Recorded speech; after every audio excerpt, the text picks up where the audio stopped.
I grew up around the Tennessee area in the mid-90s. To call my area rural would have been a bit of an understatement. Dad was probably the only fella in a 20-mile radius that didn't own a farm, and that's because he was the town vet. He ran the local animal hospital, being the only certified animal doctor in the county. That meant he was away at all hours of the day and night. My mom died when I was very young, and Dad seemed to have taken it pretty hard. I can't remember seeing a picture of her until I was nearly grown, and Dad always said it was too hard to talk about her when I tried to ask him. I remember spending a lot of time with my grandma growing up, which is how I found the TV show in the first place. Grandma lived by herself on the property we lived on. I think technically the land was hers, but she let Dad have some of it to put a house on when he and Mom got married. If Dad had to leave suddenly or just go to work like regular, I would stay with Grandma, and she didn't seem to mind the company. There was always something to do at her house, and we would often spend the mornings picking berries or weeding the garden or tending the chickens that she kept for eggs and meat, and sometimes we would just walk around, and Grandma would show me certain plants and berries that were okay to eat or good for helping with ailments. After lunch, however, was when Grandma liked to watch her soaps, and that was a time when Grandma was not to be interrupted. I tried to watch them with her a few times, but they were pretty dull for a kid my age. I caught some of my grandma's side-eyed glances as I fidgeted and wiggled on the couch beside her, and while I was trying to be quiet, I could tell she was a little bit annoyed. It was hard for me to get into what they were talking about, and sometimes I just laid down and took a nap while she watched. One day, I came in to see that there was a little white TV sitting in the den, and asked her what it was for. "That is so you have something to watch while I'm watching my soaps. It was your dad's when he was young, and it's only got about 10 channels on it, and you'll have to use the rabbit ears if you want to get all 10, but it'll give you something to do instead of being bored." On that, she had been right.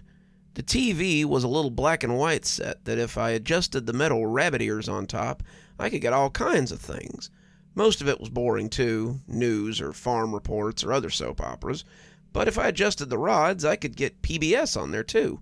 I've spent many lunchtimes watching Mr. Rogers' Neighborhood or Sesame Street, and the little TV was a nice treat after a morning of helping Grandma with her chores. Sometimes I'd watch it in the afternoons too if Grandma was doing something that was too hard for me or was on the phone with a friend of hers. One afternoon, about a month before school started, I was trying to get the rabbit ears to play Channel 9, which showed cartoons in the afternoon. Grandma was on the phone with one of her friends, gossiping likely, and I'd been told to go play while she talked in the other room. I could have used the TV in the living room, but I'd really come to like the little black and white set in the den. It was fun to turn the wires and get the signal just right. I'd gotten pretty good at it. I was trying to get it right on that day, hoping I hadn't missed too much of Thundercats, when something came through that I'd never seen before. It was a show with puppets, and it was definitely different from what I usually found on Channel 8. The puppets were singing a song about the sun and how its brightness was so good, and I decided to watch for a few minutes before trying to find my usual cartoons. I'd grown up in the South and knew a religious puppet show when I saw one. I'd grown up in the era of Gospel Bill Show and Colby's Clubhouse. Public access usually could be counted on to have a few others that were less fancy, and this one appeared to be in that vein. All the puppets looked like someone had bought them second-hand and dressed them in homemade clothes. They were interspersed with real kids and adults, and the host seemed to be a man in overalls with a wide-brimmed hat and a piece of straw in the corner of his mouth. He looked like he was running a country store, and as he wiped the counter, puppets and people came in looking for things. As the song about the sun ended, the camera opened back on the man wiping the counter, humming the same tune the kids had been singing. He looked up, surprised, and seemingly greeted me as if I'd walked in. "Well, hello! Welcome to Bright Farm. I'm Thomas. Welcome to my store. You look like you might be looking for something specific. I knew a man who was looking for something particular once.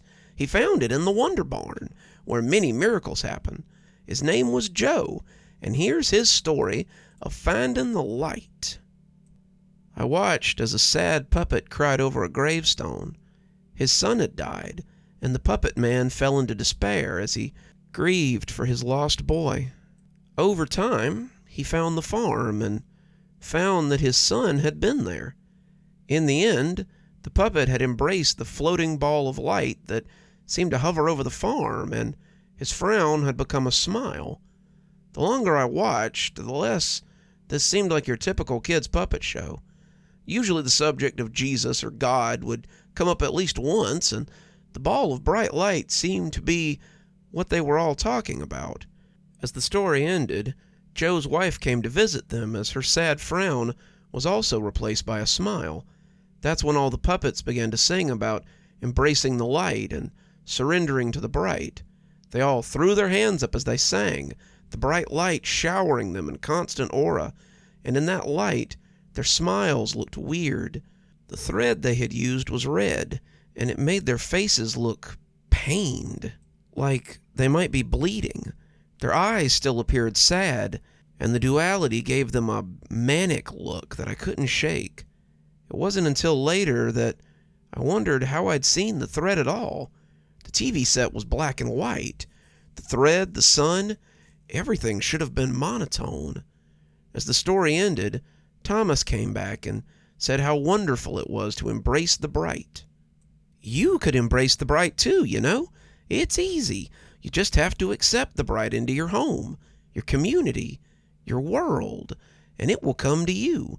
Let the bright shine through you so that it might discover your friends and neighbors. Let the bright bring joyful warmth to your community and discover what it's like to live in its warmth. The way he stared at me through the TV set was starting to make me feel uncomfortable, and when I reached out to turn the knob, I could swear his eyes followed my hand. The knob clicked over to 8, and I found the end credits for the Thundercats. I wasn't sure how I had come to somehow be between Channel 7 and Channel 8, but it appeared that I had. I wasn't sure how I felt about the show, a show I just called The Bright Show in my mind, but it wasn't the last time I saw it. I found it again about a week before school started, but it was only a quick burst of static as the puppets reappeared and sang about worshiping the bright. They were raising their felt hands to the sky as a painted background of a placid field set behind them. Their eyes looked crazy, and their smiles seemed to stretch across their faces like the Joker's from Batman. The words repeated again and again, the tempo increasing. The whole thing just seemed surreal after a while.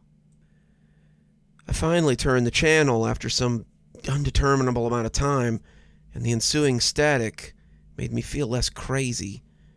After that, I didn't see it again for a while. I'd started kindergarten in the fall, and my days were a little more organized after that. Grandma had kept me on a routine, but it was always one that matched what she was doing. Suddenly there was schoolwork and recess and new friends and a big playground, and I came home every day with a backpack of artwork and a body that was ready to drop. I napped some afternoons, but if I wasn't napping, I was probably watching TV in Grandma's living room. She didn't usually use the TV in the afternoon, not until Wheel of Fortune came on, and I was free to watch whatever I wanted. My arms were too tired to fiddle with the rabbit ears, so I lay on the couch and watched my cartoons in color for a change. Then one afternoon, I came home to find Grandma watching something on the news. An oil tanker had gotten into an accident near our town and set some of the woods on fire. Grandma wanted to make sure that none of her friends or family were in danger, and she told me to go watch TV on the little set instead. She was on the phone with one of her gossip friends as she said it, and the two were chatting animatedly as I slunk off to the den. I was trying to find cartoons again, adjusting the wires so I could get the right channels, but when the singing began to crackle over the speakers, I knew I'd found that strange puppet show again. This time, as the static cleared and the picture came into focus, I saw the little card for Bright Farms appear from between some clouds before becoming the inside of the shop again. This time, however, there was a woman in a long dress wiping the counter instead of Thomas. She looked up as the camera panned in, and her face seemed to possess recognition, as if she knew the person approaching. "It's you! Good to see you again. I'm Miss Mary, and this is the general store. Thomas is out handling some things, so I'm in charge for a little bit.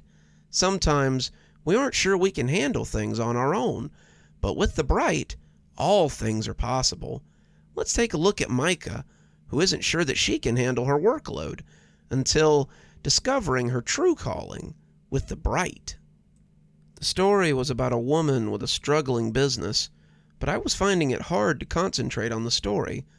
The woman presenting the tale was familiar somehow, though I didn't think I'd ever seen her. Her hair was pulled back into a bun of dark chestnut locks, and her smile reminded me of the puppets I sometimes saw after their smiles had been attached. The skin around the corners of her mouth was red and angry looking, but her smile was huge and inviting. The puppets and the stories suddenly meant very little, and I found myself waiting for the time I could see Miss Mary and hear her talk to me. I started tuning in more often after that, and I found Miss Mary behind the counter of the general store more often than not. Whatever business Thomas was on seemed to keep him away from the shop more and more. Miss Mary introduced stories about people who discovered their lives had little meaning, their problems had little meaning, and their pursuit had little meaning when they brought it before the Bright. People who lost children, treasures, opportunities, and everything in between found them inside the depths of the Wonder Barn. Miss Mary talked about giving yourself over to the Bright and letting it change you for the better, and I was entranced by the lovely voice of the new host. It was all so wonderful, until one day it all changed. One day, Miss Mary told a story that was very personal to her journey to the Bright, a story that someone heard who shouldn't have.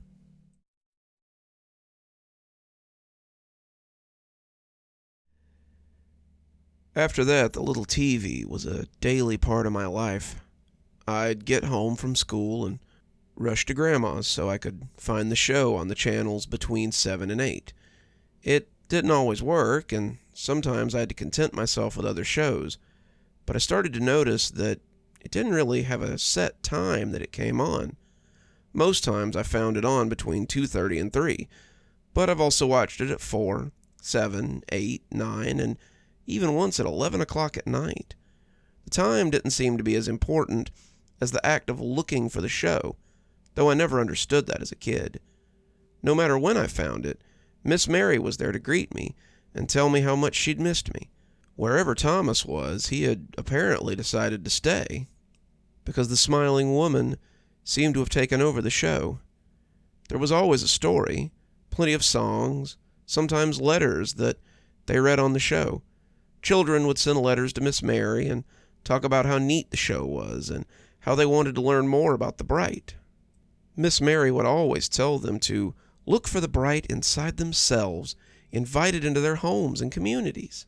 And then there would be a song or a dance about following the Bright or believing in the Bright. The more I watched, the more I kind of wanted to know more about the Bright. I knew it was blasphemous, but sometimes I would even pray for the Bright to come into my home so that I would maybe get to meet Miss Mary. It all came to a head one day when I came home, took my snack from Grandma, and went into the den to watch TV. I didn't even have to adjust it anymore. I never changed the channel. I never moved the aerials, and as the set came on, I heard the slightly distorted theme song play as the show began. The title card appeared between two clouds, and then the scene transitioned to the country store. Miss Mary was looking up, watching as the camera zoomed in, and her eyes seemed to be locked onto mine. This had seemed creepy when Thomas had done it, but when Miss Mary did it, it filled me with joy and a longing that I'd never known before that day, the day she had first appeared. "It's you again! I'm so glad you came to visit." Then she surprised me by saying my name. I was speechless. Shows often talk to the audience, even sometimes pretending that they could see you, but Miss Mary had said my actual name.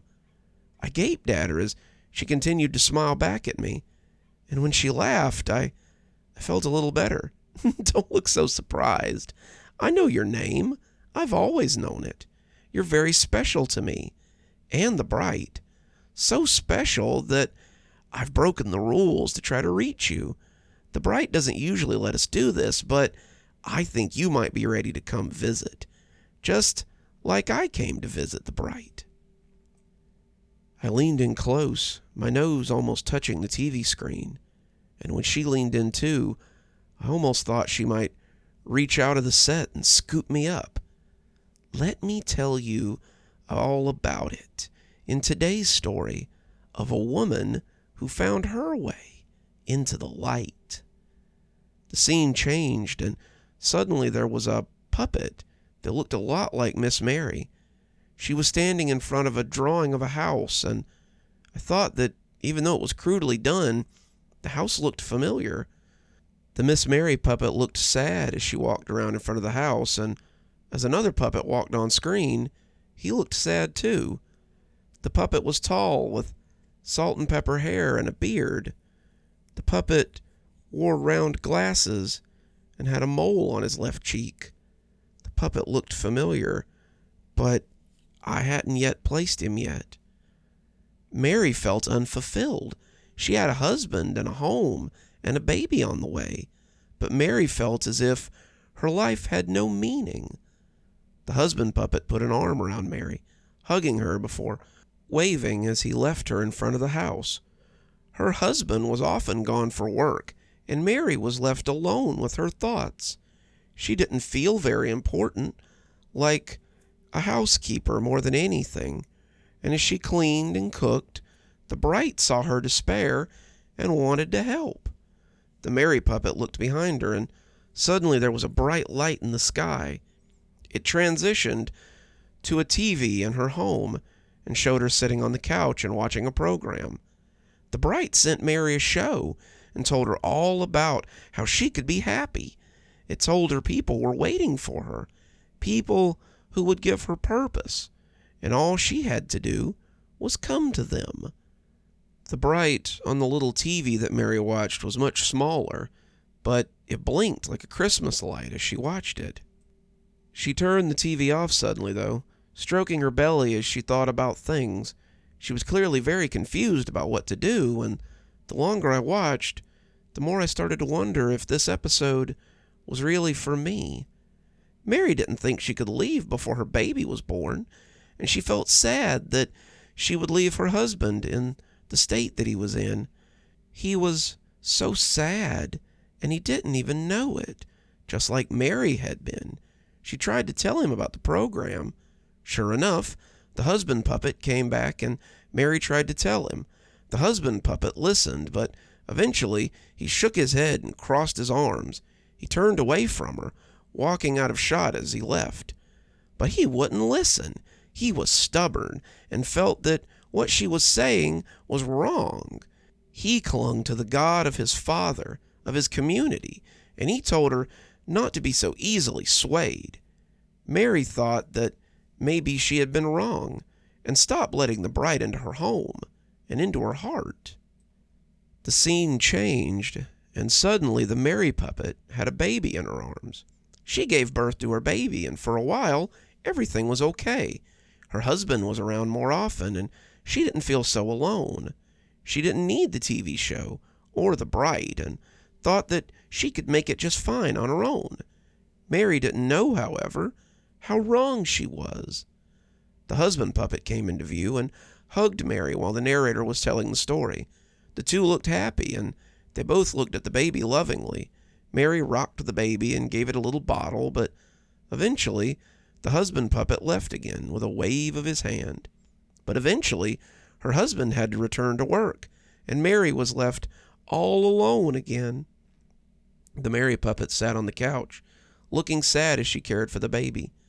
She felt alone and overwhelmed by the new baby, and as the sadness began to creep in again, she rediscovered her old show. She watched it all the time, at least when her husband wasn't around. She started praying to the bright and asking it to come into her home, her neighborhood, her heart. She became a convert, but was unsure of how to continue. How do you worship with no church? How do you bask in the glow with no bright? Mary didn't know, but the bright did. Mary needed to go to the farm, where all things were possible. She needed to visit the Wonder Barn, see the bright chapel, and bask in the bright for herself. Mary got up to go, but her husband came back, and now he seemed mean. He pushed Mary down, taking the baby with him and locking her behind a door. The puppet sat down, her head against her knees, and appeared to cry. But Mary's husband didn't believe, and when she told him that she was going to the Bright Farm to be with her own kind, he took the baby from her and locked her in a bedroom. He thought that if she were separated from the show, she would come back to her senses. He didn't realize that the bright was inside her, and that it would show her the way. All at once, the bright was inside the room. A window appeared, and the puppet jumped from it and left the room, the bright close behind her. She walked and walked, but eventually she came to the farm, and lots of other smiling people came to greet her. They hugged her and celebrated her arrival, and all of them worshipped the bright together. Mary escaped, and after a long journey, she found her way to the Bright Farm. She met with Brother Thomas and the others who lived there, and they all worshipped and had fellowship with the bright together. Mary was sad to leave her baby, but she knew that if she served the bright, then one day her child would be returned to her. The puppet segment ended, and Miss Mary was back. She was staring much too intently at the screen, her smile looking raw as it spread from ear to ear. I wondered if she ever stopped smiling, but I had my answer when I looked into her eyes. Her eyes didn't look sad like the puppet's had. Her eyes looked crazy, and as I watched, I saw they weren't as focused on me as they had been. They were focused over my shoulder, and I would soon learn why. "Hello, husband. Are you ready to embrace the bright? Are you ready to return my child to me? It isn't too late. You can still join me on the farm. You can still bask in the bright." I heard a noise, a soft negation from paralyzed lips, and turned to see my dad standing in the entrance to the den. He had the big leather bag in his hand that he used when he went to see his four-legged patients, and it made a heavy thump as it hit the floor. He stared at the woman for a long moment, and when he moved, it was like watching someone blink forward. He flipped the little table that the TV was on, and when it hit the ground, something inside it broke. The screen went dark, and the outer housing crackled. The image of the smiling woman was frozen there for several seconds before the static took it away. Grandma came in and asked what was wrong, and Dad started yelling at her. He said a lot of things I didn't understand. He asked her how she could let me watch the same filth that had taken away my mother. How could she be so careless as to let it pollute me as well? He yelled a lot, and most of it was scary, but not as scary as when he started crying. He fell to his knees in front of her, and suddenly he was loosing these hopeless, bellowing cries of pain. He wrapped his arm around her knees, crying like a giant child who's lost something dear to him, and Grandma just sank to her knees too as she patted his back and made soothing noises. I came to hug him too, wanting my dad to stop crying, and when he pulled me into his arms, I felt his tears on my shirt as he hugged me back. I wouldn't think about that show again for many years, and by then, Dad was beyond tears. He died when I was a senior in high school. I found him in his bed one morning, splayed out and staring at the ceiling. He was clutching his chest, his face a mask of fear, and I called the paramedics right away. There was nothing they could do. He'd been dead for hours, and I buried him long before I was ready to lose him. After the funeral, Grandma asked me to come over so she could tell me some things that Dad hadn't wanted me to know. She sat on the front porch so we could smoke, something I'd never seen her do before, but something she needed to do to get through this. Your mother isn't dead. She fell in with a weird cult before you were born, and despite your dad's best efforts, he couldn't stop her from going to him. What he could do, though, was take you away from her and lock her in a bedroom in the hopes that she'd get over it. He hoped she would. He really loved your mom. But when he found out that she had gone out the window to be with him, it broke his heart. He told you that she died so you wouldn't go looking for her. He was afraid that you might get mixed up with that cult too, and then he'd have lost both of you. Why tell me then? I asked, the wind making the wind chimes jangle as we sat on the porch and felt the February cold sink into us. 'Cause you have a right to know. Your father's death was a surprise to everyone, including him, and I don't want to die without telling you. The truth may not set you free, but it's your truth to have, and keeping it from you won't make it any easier. Here, she said, taking something out of her shirt pocket and handing it to me. It's the only picture of your mother I could find. It's a little old, 19 years old, I suppose, but it's the only one I have. She's pregnant with you in it. You can see the little...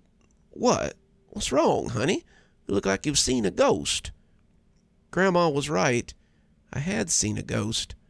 The woman staring back at me in the picture was someone I hadn't seen in many years.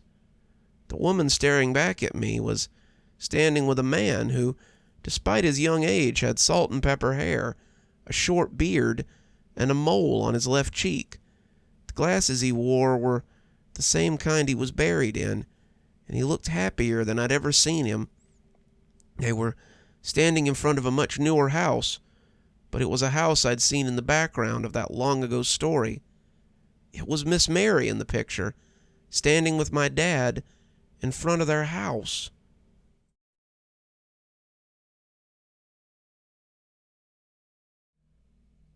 I started out like most people my age would, with a trip to Google.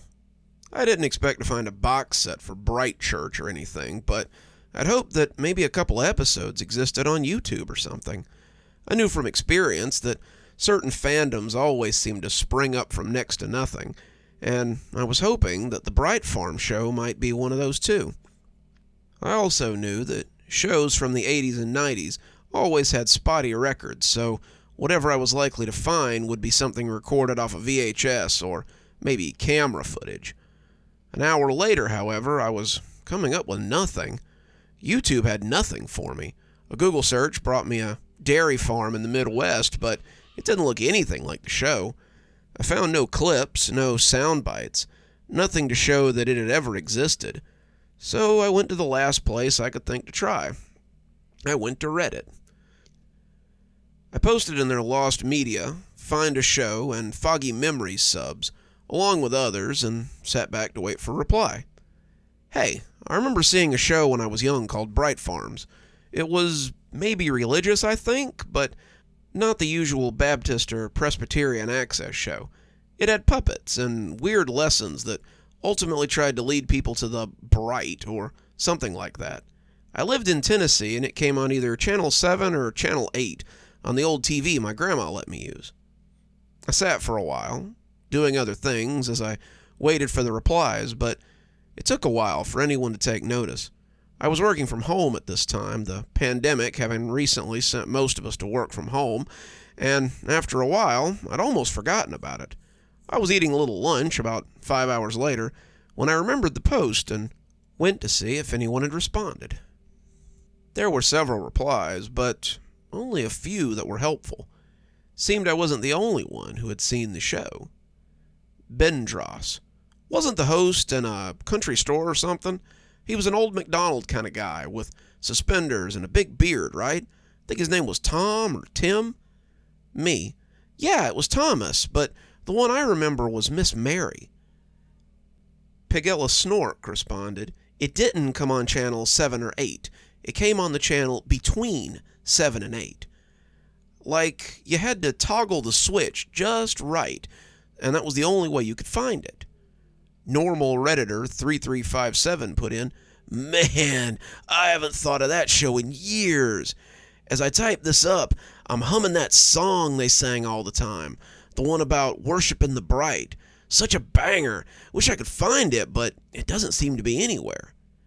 Bendros to Pigglesnork, "Yeah, you're right. I remember my brother and I holding the knob sometimes on the old Philco we had, so, it didn't snap over to 8. I can't remember it real well. I think I assumed we made it up, but I'll ask my brother about it when he comes home for lunch." I scrolled past a couple of useless responses until I found another one that I liked. Someone named Creaky Crafty Crabbling had responded, "Miss Mary was the host when I used to watch it. She always kind of scared me. She was so weird, like she was looking for someone. I don't know how, but she always seemed disappointed to see me.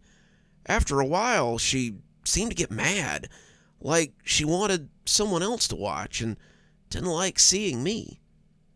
Me to Creaky Crafty Crabbling, "She always seemed happy to see me, but I agree that it was a little weird.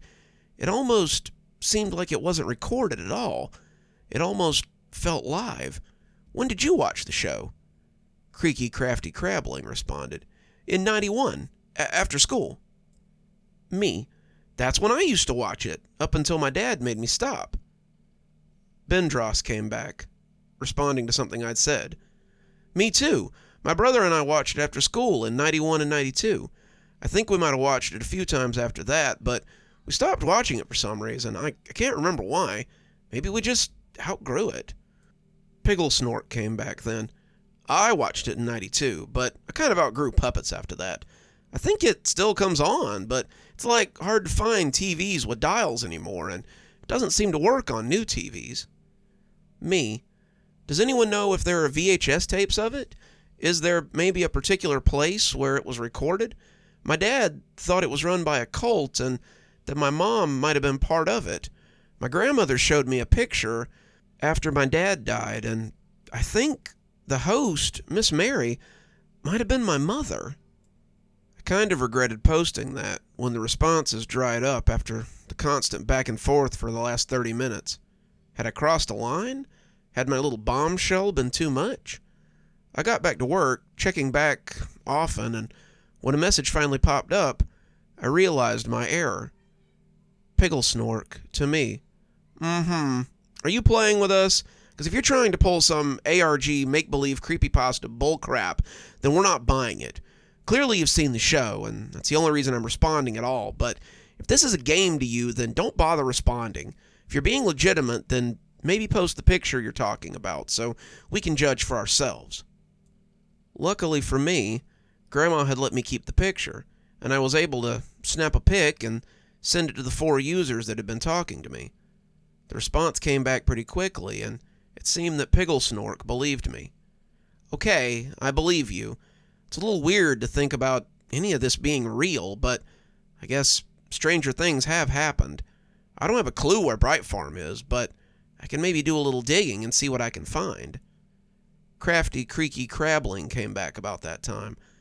"I don't know where it is either, but I do know where you might get tapes if you're interested." Me, "Yes, please, if you know anything, anywhere I might could get tapes, just let me know." Bendros came back then. "Creaky, I know you're not suggesting that she goes to Video Time Capsule." Creaky Crafty Crabbling to Bendros, "I was, actually. You know it's the best chance of her finding anything." Pigglesnork, "OMG, that place is sketchy AF. If you go, please take someone with you. The guy there is really creepy." Bendros came back then. "I don't recommend going at all. That place is very sketchy, and some of the things he offers are a little too good to be true."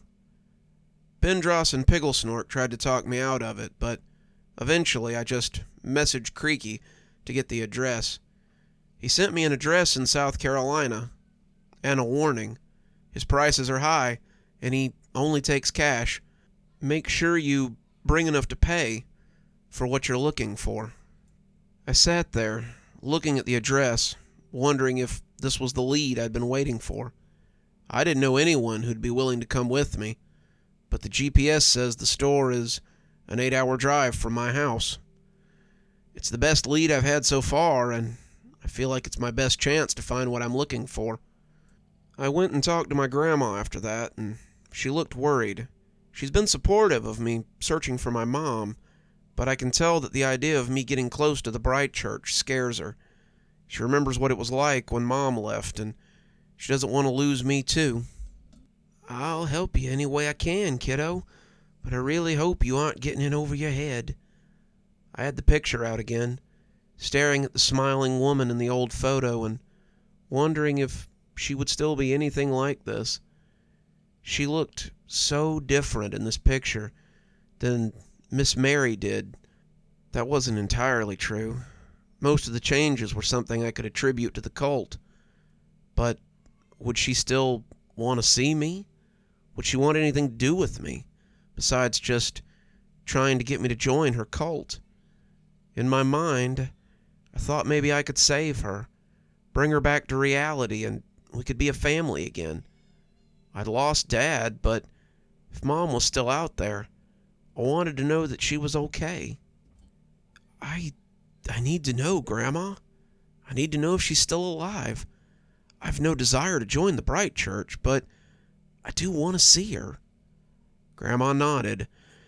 I thought you might say that. She went to her room and brought back an envelope. Under her arm, she also had the old TV I had watched as a kid, though she seemed less sure that that would help me. She sat both on the table, but it was the envelope that she slid towards me first. Your dad left you some money when he died.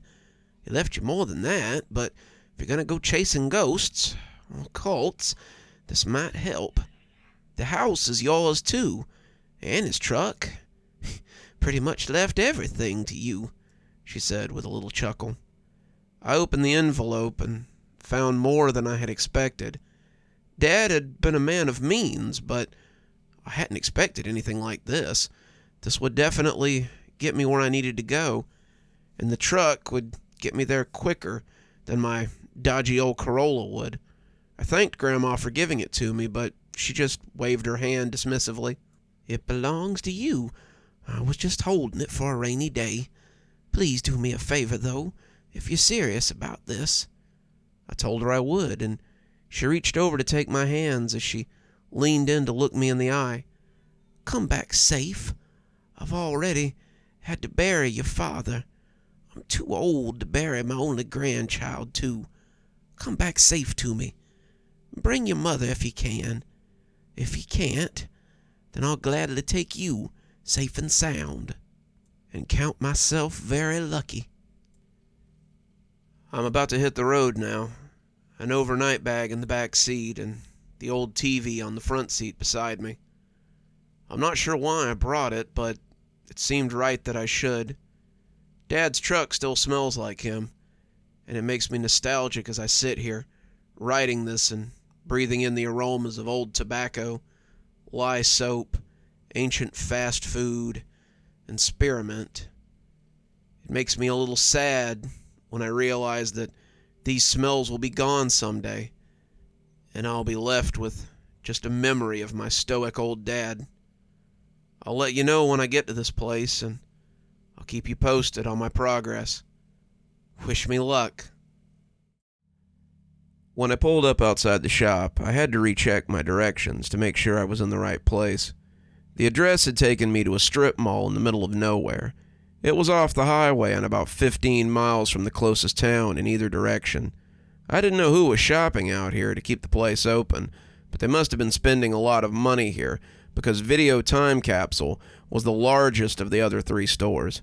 There was a Dollar General on the end because there's always a Dollar General in these things, a Little Caesars that smelled pretty damn good after driving 8 hours, and a grubby little computer repair shop that was hardly a footnote.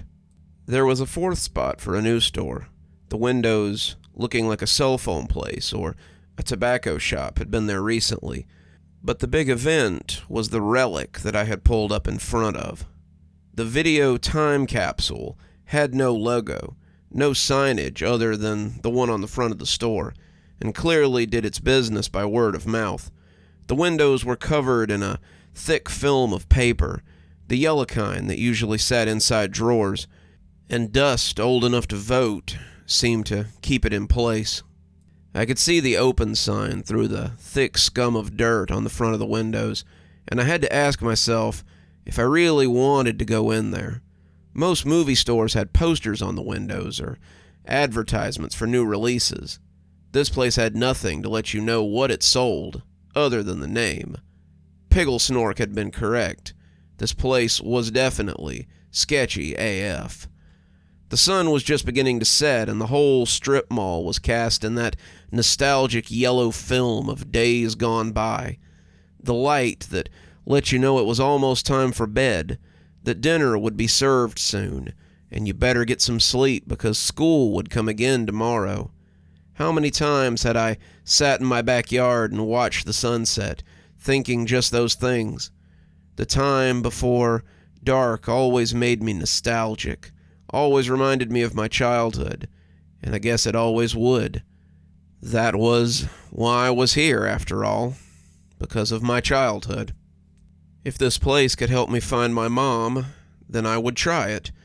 The show was all I had to go by, after all, and if the owner had VHS tapes or whatever that I could watch, then I'd thank him for the opportunity and pay the price. If it meant that I could find my mom and see my last living parent again, then I'd pay whatever price was asked.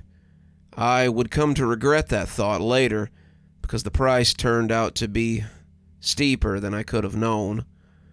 The bell rang overhead, and the smell of old cigarettes and time hit me as I walked inside. The place looked ancient. It appeared to have existed since the arrival of the VHS tape itself. The floor had once been white and black checkered tiles, but was now faded and sooty and covered in a layer of grime. The shelves were harsh-looking metal constructs that held all manner of antiquities. VHS players were arrayed on those shelves, sharing space with Betamax and DVDs as well.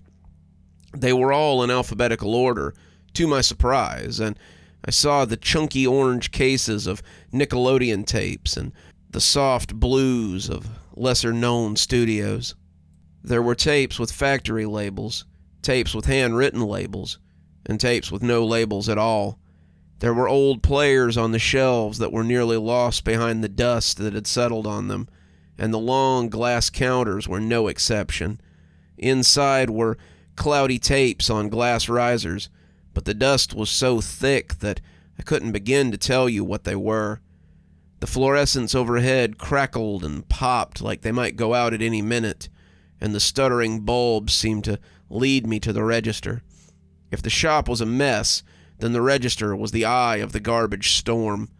A rotund man sat behind the counter, watching an ancient TV that was laughing mechanically. Whatever was playing out cast his doughy face in an eerie refrain. He was balding, the hair that had retreated down the back of his head having been scooped into a greasy ponytail.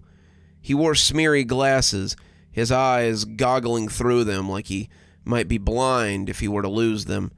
He was wearing a t-shirt that looked barely capable of containing his bosom, and he looked up at me with a distinct lack of concern for much of anything. He knew how he looked, he was aware how he came off, but this was his world, and I could like it, or leave it. "What brings you in?" he said by way of greeting. I was told you might have something that I was looking for." He smiled, showing a mouthful of cigarette-stained teeth. "That's what I'm here for. What exactly are you seeking?" It was a public access show from the 90s in the North Tennessee area, but I guess it could have been in other places. He'd opened his laptop as I spoke, scrubbing the mouse over the filthy pad. Yeah, but what's the name?" I licked my lips hesitantly. "Bright Access?" Even in the buttery light of an episode that I was pretty sure was Frasier, I could see the man pale. "No," he said, shutting the laptop hard enough to rattle the glass. I was confused. "No? "No," he said again, crossing his arms. I stood there, shuffling the dust as I waited for him to elaborate, but he seemed unwilling.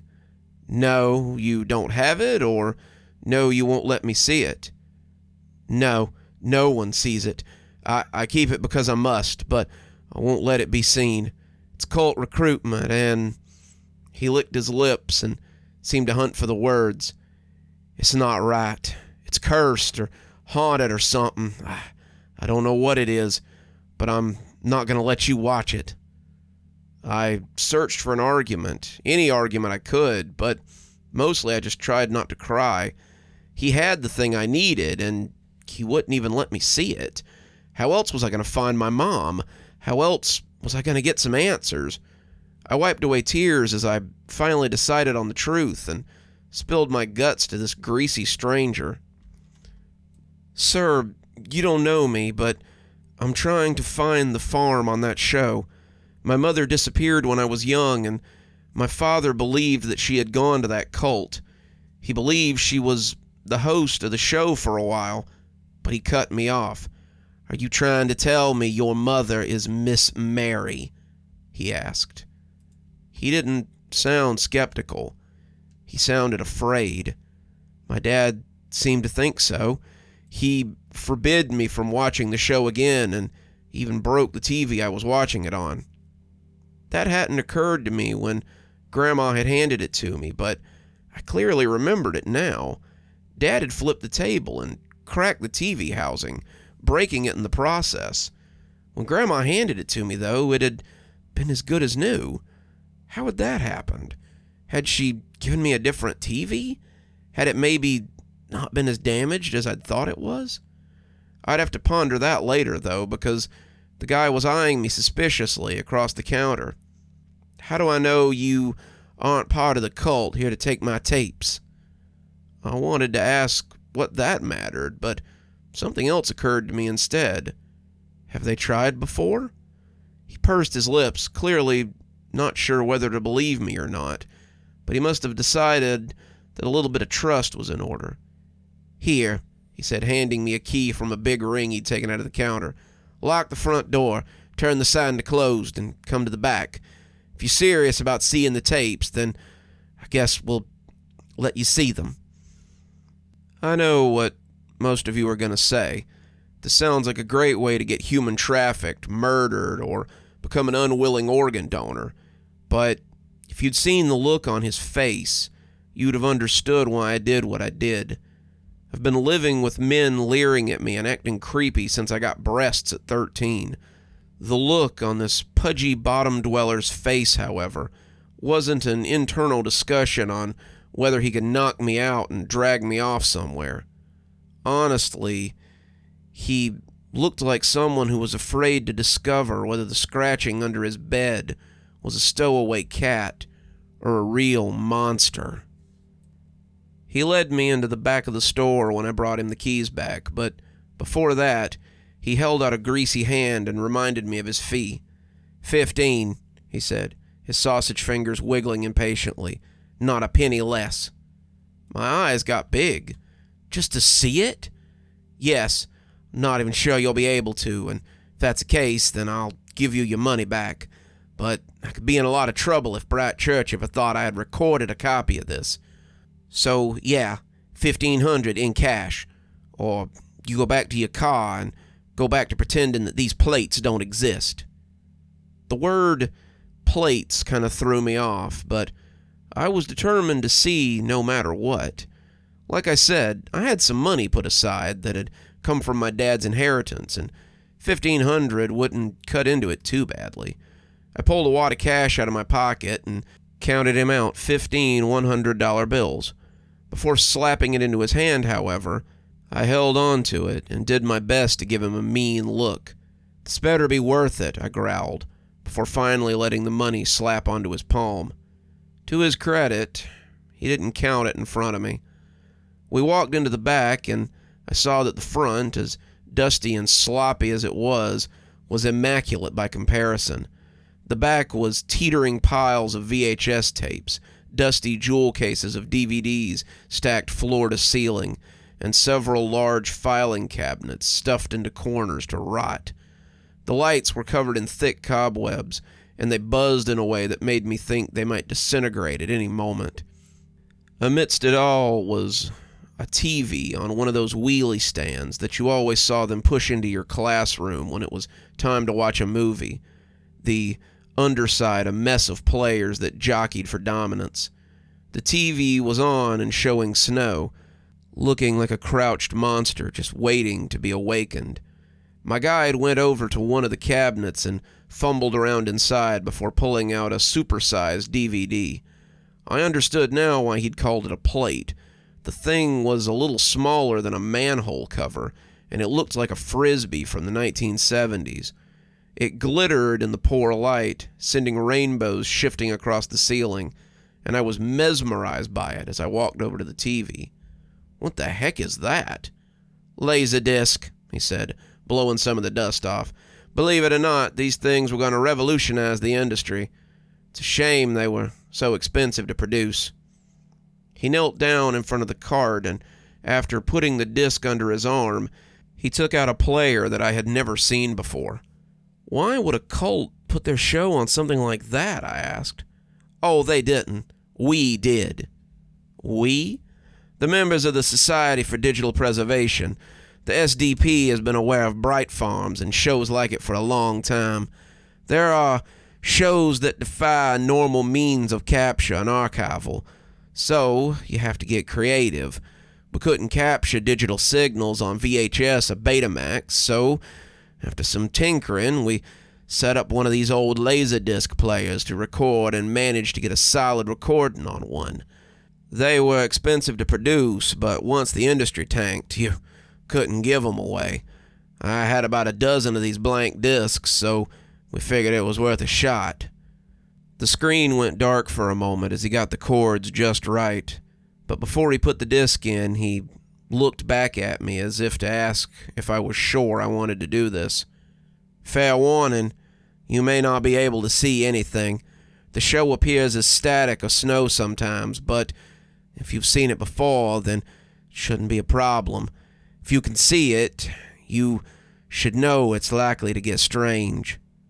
"How strange?" I asked. "The recording was made on June 3rd, 1999, but the episode we recorded isn't what it always seems to be. It's possible that you'll see and hear any number of things. Some of them may be bad. You sure you still want this?" I wasn't, but I nodded anyway, and he pushed play on the player before moving towards the door faster than I would have thought him capable. "Aren't you staying?" I called at him, confused by his sudden retreat. "Absolutely not. She was not pleased to see me the last time I watched it." "Who?" But I turned back to the screen as the opening song began to play. It panned in on the country store, the idyllic valley looking just as I had thought it would. As we entered the store, I saw Miss Mary busily wiping the counter as she went about her tasks. She hadn't noticed me yet, but as she looked up into the camera, her face split into a grin of surprise and joy that was more than a little infectious. "It's you! Welcome back, my dear. I'd wondered if I'd ever see you again." She leaned on the counter, her eyes fixated on me as the two of us stared at each other. "Where's your father? I'd hoped he'd come to see me." "Dad's dead," I've said, feeling a little silly to be talking to a TV set. Miss Mary looked a little sad, but not terribly surprised. "I suppose his heart couldn't keep up with him forever. It's a shame, though. I was hoping he'd come to his senses." This was all getting a little weird, and I decided to ask my questions before I lost my nerve. "Where are you, Mom?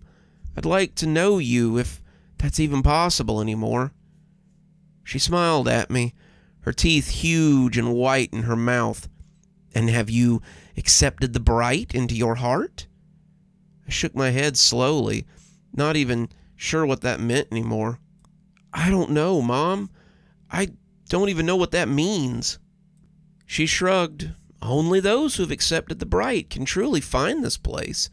them and those who are called by the Bright. Do you have something you desire, my dear? Something that the Bright can return to you?" I leaned forward, my face close enough that she could have snatched me through the TV, if that was something she cared to do. There was something I wanted desperately, but I wasn't sure if the Bright would give it to me. "I just want you. You're my only parent now that Dad's gone, and just wanted to get to know you better. Don't you want me? Don't you want to know your daughter?" Miss Mary looked a little unsure for half a heartbeat, and seeing it made me feel a little more hopeful. She wasn't completely gone then. There was still some of my mother in there. If she still wanted something besides the rapture of the Bright, then maybe I could convince her to come back with me. She could move back into the house that she had once shared with Dad, and we could be a family again. I was still optimistic, in that way that only children who've never known their parents can be. "I'll need to think about it, discuss it with the elders. We'll be in touch," she said, turning away as the screen once again was overtaken by static. I watched the static for a long time, tears running down my face and making my shirt wet. When I finally switched it off, I saw the greasy little troll standing in the doorway to the back room. He looked embarrassed to be there. "Did you get what you were after?" he asked as I came out, wiping my eyes with the back of my hand. "I don't know. Maybe. I saw my mom. I guess that's all I really wanted in the end." He tried to give me my money back, but I wouldn't take it. I'd bought the ticket to the show, and I'd gotten what I'd paid for. I'm in the parking lot of this tiny roadside motel now, preparing to go in and stay for the night. We'll see what sort of answers I can find here, and I'll keep you all updated when I know more.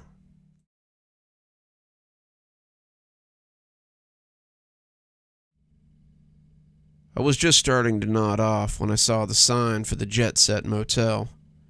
We were nowhere near an airport, and I couldn't imagine a lot of jet setting taking place off a lonely strip of highway like this. But beggars couldn't be choosers.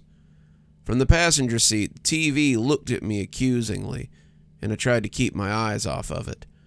The last thing I needed was to pass out or focus too long on what definitely couldn't be in the glass bowl of the set and get plowed into by a semi. I had just dropped quite a lot of money for a momentary glimpse of a woman I had never met, and now I had more questions than answers. She had said that only those who had accepted the Bright could find the place, but that those who wanted something could also discover the farm. I did want something, but finding it that way seemed like exactly how she had become trapped there. I didn't want to be a permanent resident of the farm, and I was honestly just hoping to leave with my mom if, or when, I could convince her to leave with me. Seemed more likely that I'd be another case of cult indoctrination. I glanced to the side again, the reflection of the glass making me think that something was going on within that dusty ball. It almost seemed like sometimes there was something more than dust in that glass eye, but I was plowing up the 4-lane interstate without much ability to stare at it too often. It almost seemed like something was peeking from within that space, but that shouldn't have been possible with the outlet unplugged. It should have been impossible after it was smashed too, but I don't want to consider that too much. It started raining just as darkness fell, and the gentle patter was making it even harder to stay awake. When the sign for the Jet Set Motel appeared like a beacon on the horizon, I suddenly didn't care how many stains it had in the room, or how many bedbugs were in the mattress. It was either stay there, or stop in the parking lot and ask if I could nap in my truck, 'cause I was spent. I pulled in, seeing the sign for free HBO and continental breakfast, and feeling hopeful. Stumbling in out of the rain, however, my spirits were dampened as I saw the owner. He reminded me a lot of the guy who owned the video store, though I doubted I would get the same level of understanding from this one. He was bald, his neck looking like it was slowly overtaking his ears, and his pudgy little eyes looked at me with real interest. I made a mental note to put the chain on the door, if there was one, and put a chair under it if there wasn't. "Good evening. How can I help you?"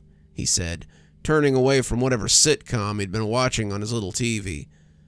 "I just need a room for the night," I told him, watching him roll ponderously to the little chart by the desk. There were 8 different rooms, each of them represented by a box on the laminated placemat that represented the layout. 2 of them were X'd out, but most of them were free. He poked his tongue out between his teeth as he looked at it, finally tapping the closest one to the check-in hut. "I can give you this one. It's the closest walk through the rain." Something told me I didn't want to be any closer to this building than I could help, and I asked if 8 was available. Through some stroke of foresight, I'd parked down by 7, and I could argue it was closer to my vehicle. He nodded with no real enthusiasm and said that he could rent me that one for $50 a night. Seemed a little steep for a rat trap motel off the interstate, but I could afford it. I paid him cash, declined a wake-up call so I wouldn't miss the continental breakfast, and went back out to get my duffel bag, moved into room 8. I stood in the steadily increasing rain for a few seconds and looked at the little TV before deciding to grab it as well. I couldn't have told you why I brought it, but in the end, I suppose it was for the better. The room was surprisingly nice for a side-of-the-road pit stop. There were 2 beds, a bathroom with a tub shower, a vanity with a coffee maker, a couple of chairs around a small table, and a little chest of drawers with a much larger TV on it. I set my duffel bag into the chest of drawers, which was pretty deep, and set my little black and white set next to its larger cousin. I was glad to see that the door had a flipper lock, but I still pushed one of the chairs under the knob, just to be sure. After I was satisfied that the room was as secure as I could make it, I went and took the longest, hottest shower I had taken in quite some time. I put on my sleep shorts and oversized t-shirt and lay on the bed as my wet hair made a little spot on the comforter. The ceiling was unremarkable popcorn, but as I looked for patterns amidst the random dots, I felt the tears I'd been holding in begin to seep out. I'd seen her. I'd seen my mom, and she had as good as brushed me off. She could have told me how to find her. She could have told me where to go, but she had needed to discuss it with the elders. Why would she need to discuss it with anybody? Why couldn't she just tell me? I'd waited for years and years to see her, but it seemed it had been a one-sided want.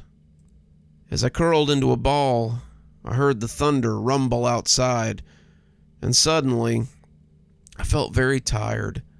I was tired of searching, I was tired of hoping, and mostly I was just tired in general.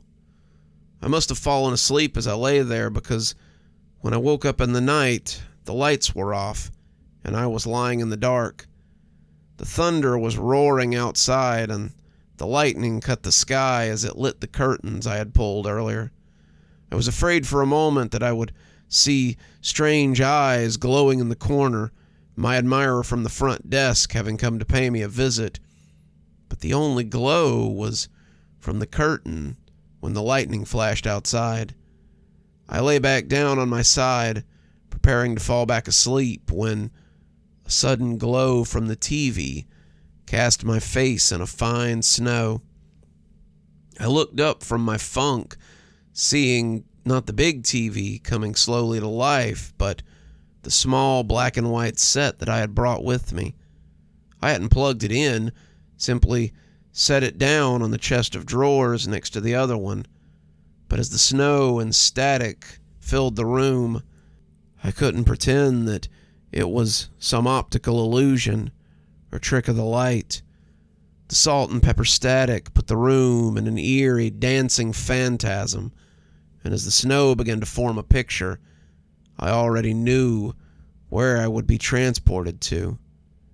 The intro music replaced the harsh static sound, and as the picture came into view, I saw the traveling animation for the familiar farming community. The wooden buildings, the dirt path, the quaint general store that swam into view, all made me feel very nostalgic. It was like coming home, but not a home you want to return to. It reminded me a lot of standing on the porch of the house that Dad and I had shared. It was familiar, it was comfortable, but it wasn't home. It was like standing outside a family crypt and wanting and not wanting to go inside and find your place. As the inside of that general store came into view, however, I saw it was not the grinning face of Miss Mary. It was the harried, but still familiar face of Brother Thomas. "We don't have a lot of time," he whispered, the music cutting out a little more suddenly than expected. "She'll be back any minute. Miss Mary is meeting with the elders to see if she can tell you how to find us. Most of them are of the opinion that she's becoming too attached to you and is looking for a way to bring you here so she can have the Bright and her family too. I think, however, that it might be good for her to see her baby girl again." I wasn't aware that I was doing it, but I was moving in a half crawl towards the edge of the bed. I was trying to get as close to the little TV as I dared, and apparently I dared much. I was leaning out over the gap formed by the chest of drawers in the bed, a gulf that my body seemed to be trying to bridge. If I leaned out any further, I would likely tumble onto the short carpet, but at that moment it was the farthest thing from my mind. "Look," he said, glancing around, "I could get in a lot of trouble for this, but I want to help you. Do you want that?" I started nodding as I leaned in closer, but I realized he might not be able to see me. "Yes," I half whispered, the screen about 5 feet from my face. He glanced around, checking to make sure the coast was still clear. "I can't tell you where to go, so don't ask. What I can tell you, however, is that you need to come to Tylerville. It's close, but not so close that they can say I gave you directions. If you're looking for the way, start with Tylerville." I heard something then, a bell ringing maybe, and he ducked behind the shelf as the camera followed him. "I don't have much time. If you want answers, then come to Tylerville. You're a smart girl. I know you'll find your way here." I heard footsteps then, the click of shoes coming closer, and he put a hand over his mouth. "Good luck," he whispered, and as someone asked what he was doing, the scene went black and the credits rolled. Just then, the biggest peal of lightning I had ever heard cracked the sky, and the TV went off with a loud snap. The lights flickered a few minutes later, and I was left looking into the dim glass eye as if it might hold more answers. It offered none, but I had somewhere to start. I Googled Tylerville. It's a town in North Carolina, a town on the edge of a rather large farming community. I've never been there, never even heard of it, but I guess that's my next stop.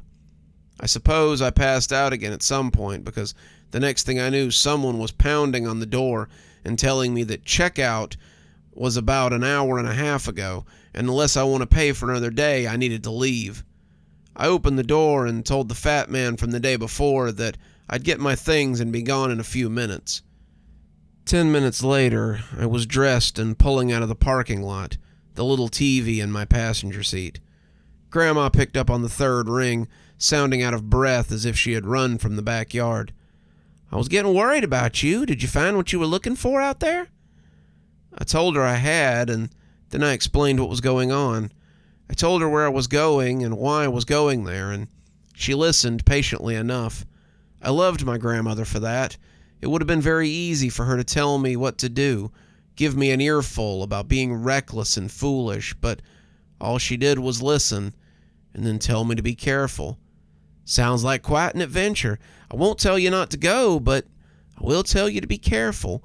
Your father wouldn't want you to do anything that might get you hurt, but I know this is something you feel like you have to do. Don't do anything that's going to put you in danger. And call me if you need anything." I thanked her, and as she hung up, I saw the sign for Parker Trace and pulled into the exit. I need to get my bearings, and I need to get some breakfast.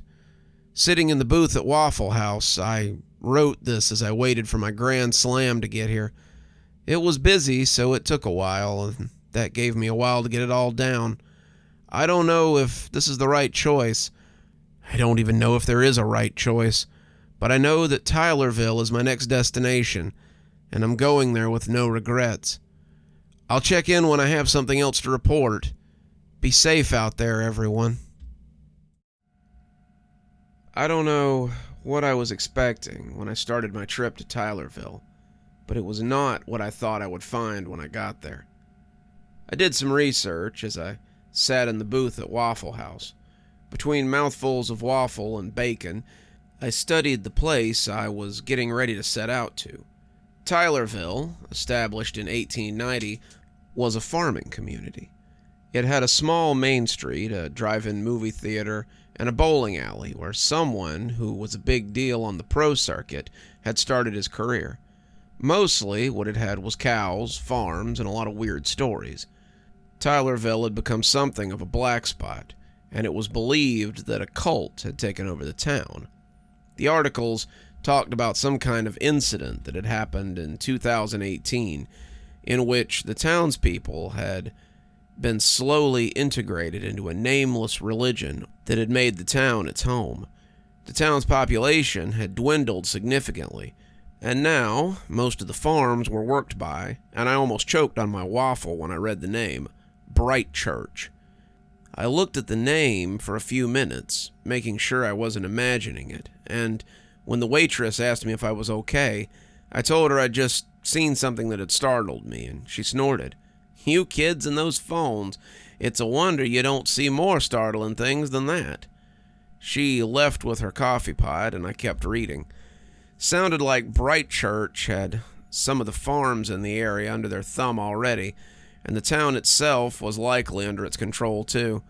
I would have to be careful if I went there asking questions, and I decided that it might be best if I prepared for the worst. I finished up my meal, leaving a tip that made the waitress purse her lips, and got back on the road. Tylerville was about 3 hours from here, and when I stopped to gas up, I found myself thinking about the pictures that I'd seen in the place.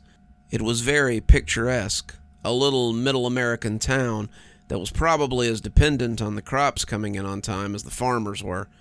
I thought about how there was likely to be a farmer's market right on Main Street, and how in the fall there would be pumpkin patches and harvest festivals.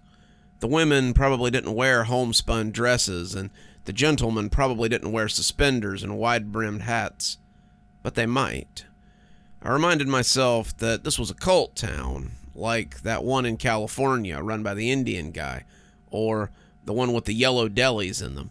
It was possible that I would be marked as an outsider when I arrived. It was also possible that it would be a shell of its former self, and that I'd have to walk through a ghost town if the roads were bad. I thought about a spooky town full of shadows and strange people, and it gave me a shudder. I'd be going either way. I needed to get my answers, but I really wished I had a gun or something in case things got bad. I had a knife under the seat, a long one for hunting, but I would have felt better with a gun. I shook it off. I was probably being silly. The people I had always seen on the Bright Farm show had been Amish-looking, and I suppose that they would have implemented that kind of dress code onto the people of the town.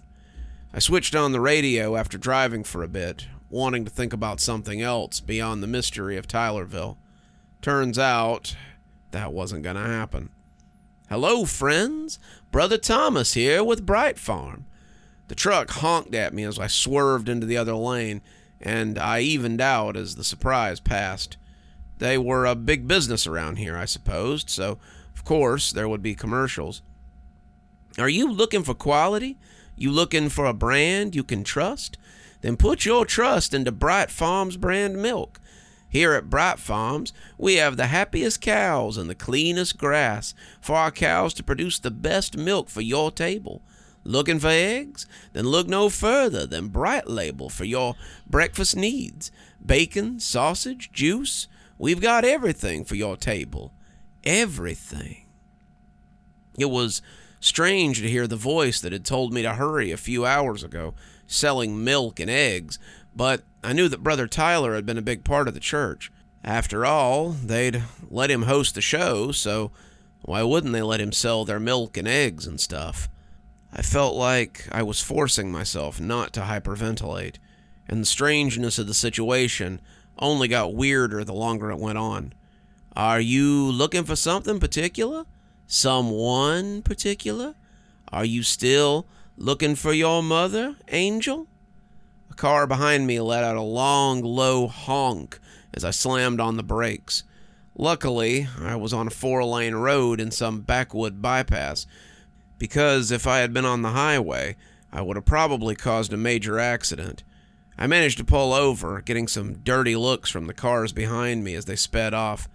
I was actually hyperventilating now, not sure what to make of all this. None of them had ever used my name before. They usually just called me Dear, but Brother Thomas had just used my real name. Don't get into an accident when you're so close to the answers you want. She's here, Angel. She's here, and all you have to do is find her. Well, that's not all you have to do, but I'm sure you'll figure that out once you get here. You're still coming, aren't you? I nodded, but realized he probably couldn't see that. Yes, I responded, a little impressed by how little my voice shook.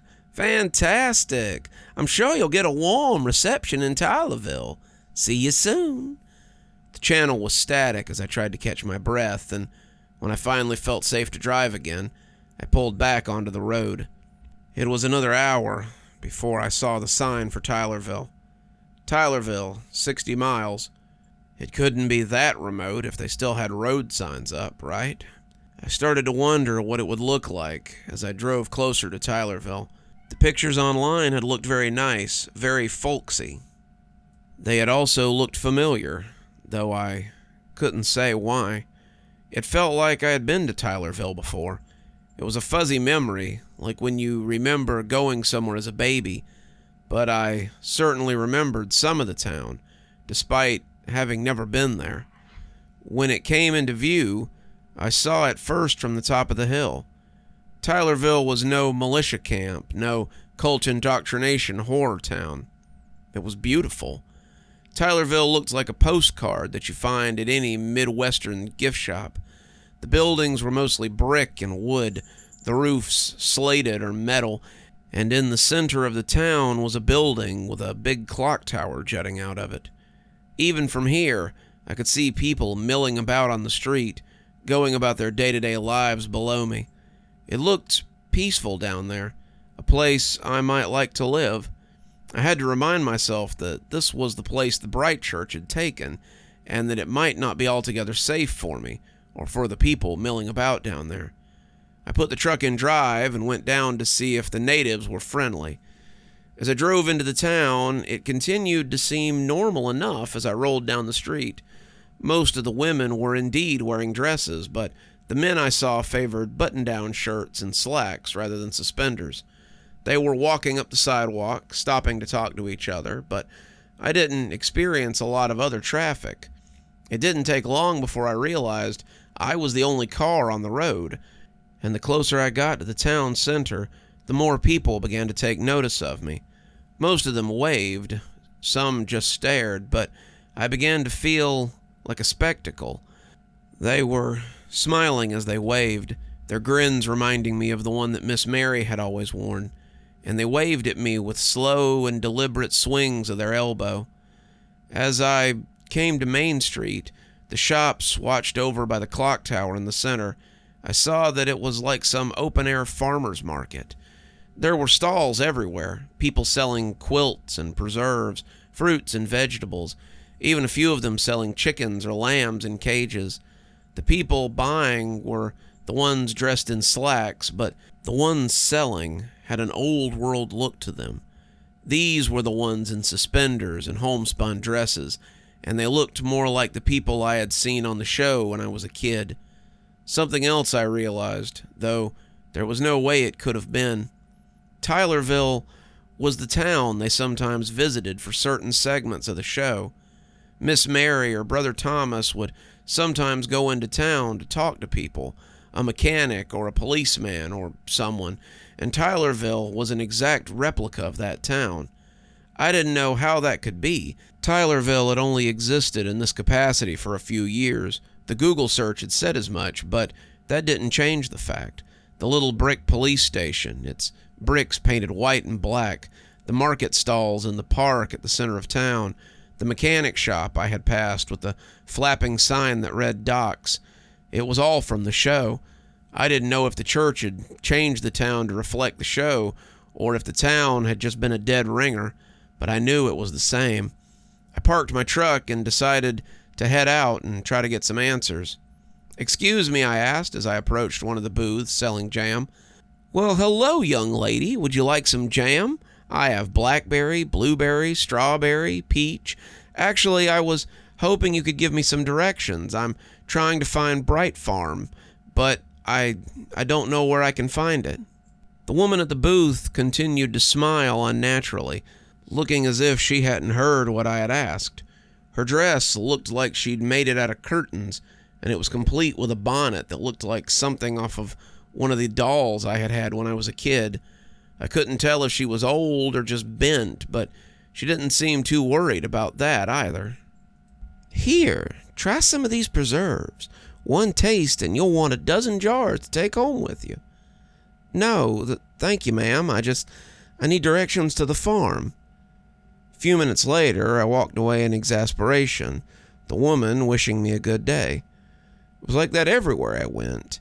Every booth I stopped at held polite people, but they were only interested in hawking their wares and not in helping me find Bright Farm. It honestly seemed like they were intentionally changing the subject whenever I brought it up, and I wondered if this was what Thomas had been talking about when he said that getting here wasn't the only thing I would have to do. Was part of the journey trying to decipher their words or make them tell me what I wanted to know? I decided finally that I would just go to City Hall and have them tell me which farm was owned by the Bright Church. They would still have to file permits and things, and I could get what I wanted if I asked them there. I was walking across the lawn, heading for the building under the clock tower, when I saw someone backing up to my truck. It was a tow truck, and it was pulling away with it as I ran, waving my hands. The cop was another smiling fellow, writing something on a notepad as I came up to ask him what was going on. "I'm very sorry, miss. You were parked in a no parking zone. I had to tow your vehicle. Don't worry, it's going to impound. You can pick it up there." I looked around, not seeing any sign that said anything about a no parking zone, and when he handed me the ticket, he tipped his hat and gave me a good day. I snorted when I looked down at it, seeing it was for $50. I hadn't seen a ticket under $100 in so long that it was almost as jarring as the towing itself. Whatever, I thought, I'd just go down to the sheriff's office and get my truck back. I was walking down the sidewalk when someone came out of an alley and began walking towards me. He didn't look like the rest of them, and that drew my eye immediately. He was wearing a hoodie, and though I couldn't see his shirt, his pants were pajama material, favored by those in scrubs. They were dirty, the cuffs muddy as they hung around his slip-on shoes. His head was down, but it was pretty clear that I was his intended target. When he came even, he spun suddenly, so we were walking side by side, and spoke quietly to me from beneath his hood. "You're in danger.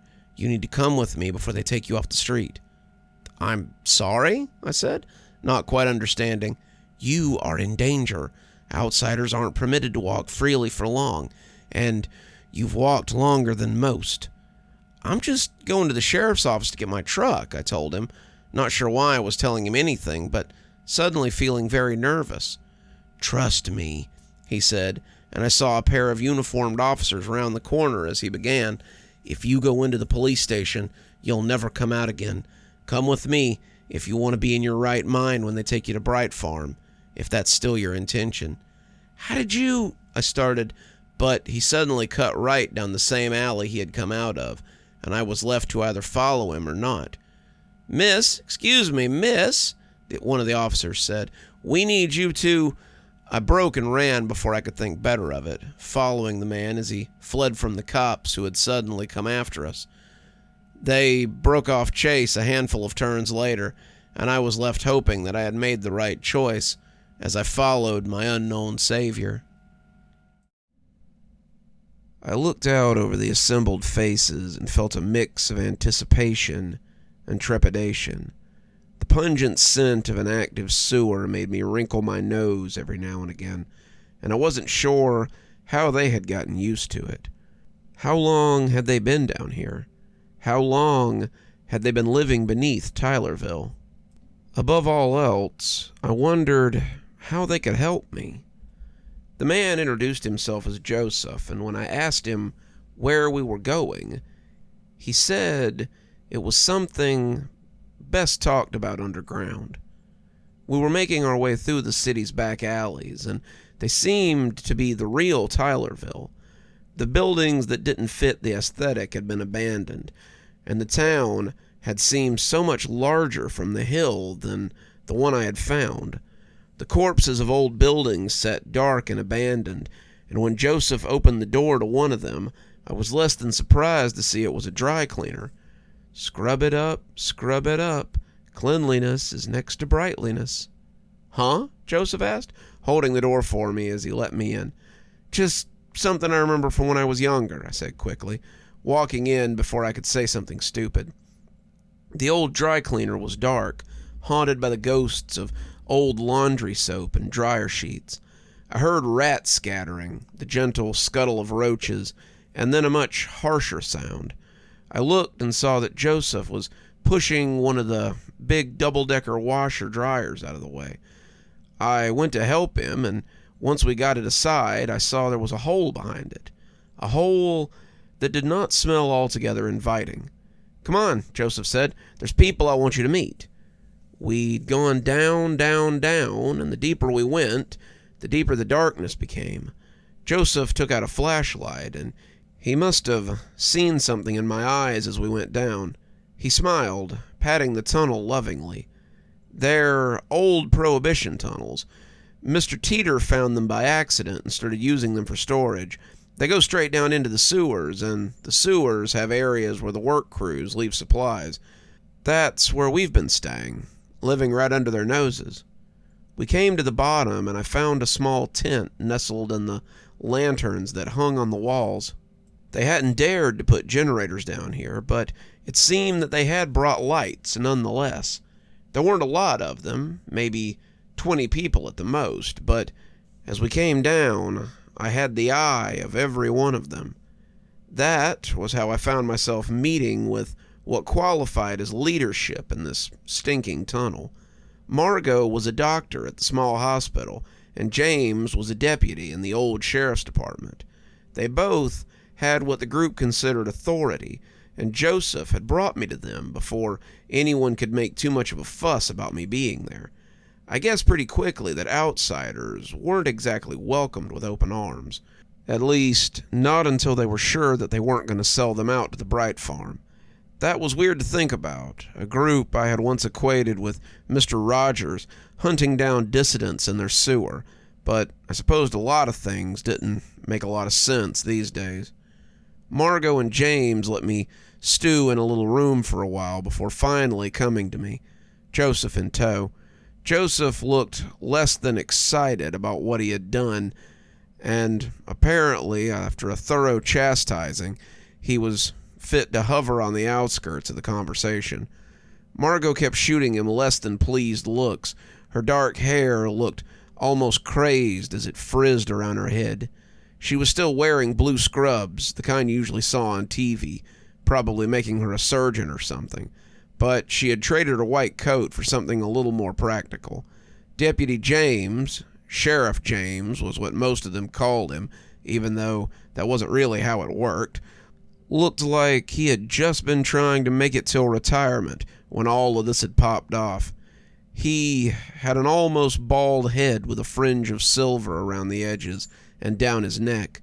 He was still in uniform, but his jacket was tattered and his holster was empty at his hip. "Well, despite Joey's lapse in judgment," Margot said pointedly, "it has come to our attention that you've been asking a lot of dangerous questions around town. Is there some reason why you have a death wish?" "I was just wondering about the church," I said, trying not to let the implications sink in too deep. "I used to watch the show on TV and wanted to—" "Impossible," James said. "They've only been here for a couple of years. There's no way they had a whole TV show already." Margot sniffed. "I told you, James, they're older than that. There's no way they could have organized a takeover like that out of nowhere. They were cohesive, they were guided, and I doubt this is the first time they've done this." She turned to look at me, looking a little less angry now. "This show, did it tell you to come here?" I shook my head, but not very convincingly. "Not when I was a kid, though the town in the show was basically this town. You have all the landmarks here, all the places they went to on the show, and I don't think that's a coincidence." James nodded. "You'd be right about that. Ever since they took over the town, they've been changing it. They abandoned the buildings that didn't fit, they changed the ones that do, and slowly they're taking Tylerville and turning it into something different." "You said they took the town years ago. How have you all been living down here for 2 years?" I asked. "Not very well," James admitted. "There used to be more of us, about 50, and it was cramped down here. The food we had went pretty quick, and we had taken to scavenging in the night. The sewers go to most parts of town, as well as the local farms. We sneak out at night and scavenge sometimes, downright stealing other times, and some of us go out by day to gather information on the farm so we can try to find a weakness or recruit more people. We've tried taking in outsiders before, but they don't usually last. We lost people to the sheriff and his bunch, to the farm. Hell, some of them just leave on raids and never come back. So yeah, not well is the best way to answer your question." "What's your business with the farms?" Margot asked, trying to get the conversation back on track. "Surely you didn't find Tylerville all on your own." This was the portion of the interrogation where I knew I would have to lie, just a little. There was no way in hell I was going to tell these guys that I suspected Miss Mary was my mother. They would probably kill me out of hand just for the association. However, I thought that telling them about Brother Thomas might be a little bit safer. I used to watch the show when I was younger, but my dad told me that I couldn't. I never knew why, but I think now he believed it was dangerous. My grandma told me later that he believed they had taken my mother right after I was born. I found the old TV I used to watch it on. It's in the front seat of my truck. It suddenly came on and spoke to me in the voice of the show's host, Brother Thomas. He told me that if I wanted to find my mother, I should come to Tylerville and look for Bright Farms. I'm guessing that he probably knew I would get trapped by the cops or the residents here, and that was why he told me to come in the first place. They meant to catch me, like they had caught my mom. But if she's alive, then I need to find her. Margot and James looked at each other for a long moment, like an old married couple discussing silently whether the kids could have ice cream this close to dinner. "Kid," James finally said, "if your mom's still alive, then she's not your mom anymore. Once those Bright bastards get inside your head, There's no going back. She's theirs now, root and stem, and trying to get in would just be throwing your life away. I tried not to cry, but I could feel the tears leaking down my face as I became frustrated. I have to try. If there's a chance that I can save her, then I have to try. Sheriff, Joseph said, what about the... No, James said without hesitation. She's going in there whether we like it or not. If it can help her, she doesn't know what she's talking about, and we certainly aren't going to put a bug in her to root out the devils. It ain't right, Joe, and you know it. I latched on to what they were saying. I'll do it. Whatever it is, I'll do it. If it'll help me get my mom back, I'll do it. James cursed, wiping a hand over his bald head. You don't even know what you're talking about. You do this, kid, and there might not be any finding your mom. Once this thing gets inside you, it takes over. It wants these bastards as much as we do, but it also wants to eat us along the way. It'll chew through anything that can get its teeth into. That includes people who are trying to help it. There might not be any coming back from this, and all we've managed to do so far is contain it. If we turn it loose, then it could be the end of everything. I looked up and could swear I heard the tears sizzling on my cheeks. I'll do it. No matter what the cost, I'll do it. He looked at Joseph, his sigh coming out almost bitter. Damn you, Joe. You just couldn't keep your mouth shut, could you? Joseph stood a little taller, and he used the extra few inches to make himself look imposing. If it can help, then why wouldn't we let her use it? James looked at Margot, but she just shrugged. As long as she takes it with her when she goes. I never liked having it here. It's creepy. James threw his hands up in defeat, but rounded on Joseph as he poked him in the chest. Fine, but you can go with her and make sure it doesn't eat her up halfway there. Joseph nodded. That's fair. It was my suggestion, after all. Come on, James said. If you're taking it, then let's get this shit show on the road. We left the little room and walked through the tent camp. I could see the sad collection of people, all looking like moles as they hunkered beneath the earth.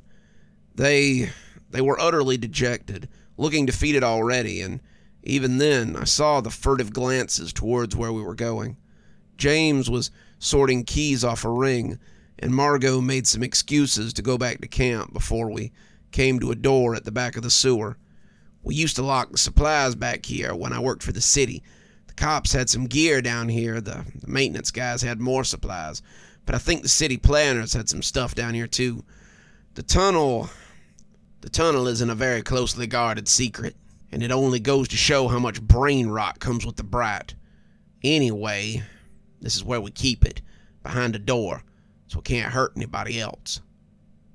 Unlike the rest of the sewer, lit by lamps or small lights, this place shone like the sun. There was a generator back there, powering 3 large floodlights that were all pointed at a chair in the corner. The occupant of that chair was in a straitjacket that had been zip-tied to the chair. He was grotesquely fat, his flesh pushing at the coat like an overfilled sausage threatening to burst its casing. His eyes were hooded, like a hawk, and his mouth was covered with a muzzle that looked like it had once belonged to a large breed of dog. The lights put him in a constant spotlight, and he seemed almost pinned by them. He didn't struggle against the straps, and if they bothered him, you'd never know it. From behind the mask, his mouth was in a constant rictus of a smile. I took a step back, not quite sure what to make of this, and as James took a step into the room, the creature moved its head and smiled in his direction. "What the hell is that?" I asked. "What are you doing to him?" "Not a him," James said, checking something behind before taking out his pocket knife and cutting one of the zip ties. "It stopped being a person on the night we took to the sewers.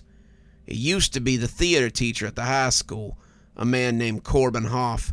Something got a hold of him, something the brat doesn't like. He infected a few other people before we could restrain him. I think they're still running around in the woods somewhere, grinning like fools. Before he cut the last of the zip ties, he wrapped a chain around the man's neck and hooked it with a padlock. The creature strained at the chain, but the only sound it made was a low, maddening chuckle. It was the laughter you sometimes heard coming from an insane asylum.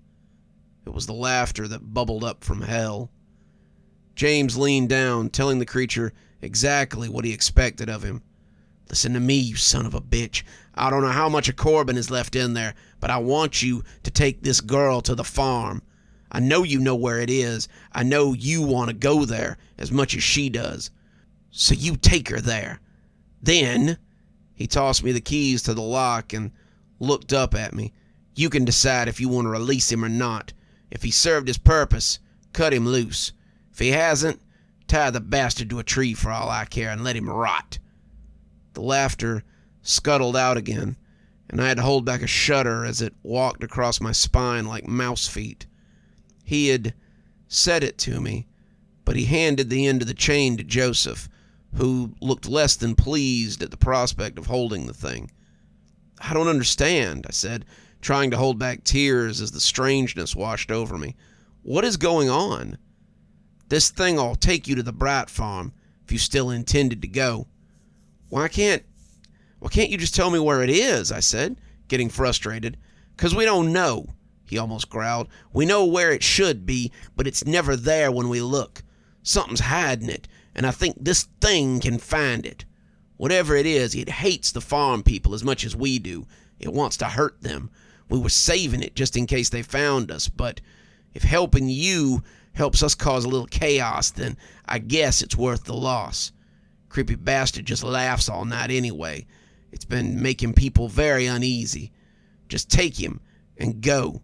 And Joseph," he looked up at the kid, "don't come back till she makes it to the farm. You brought her here. You can make sure she gets where she's going."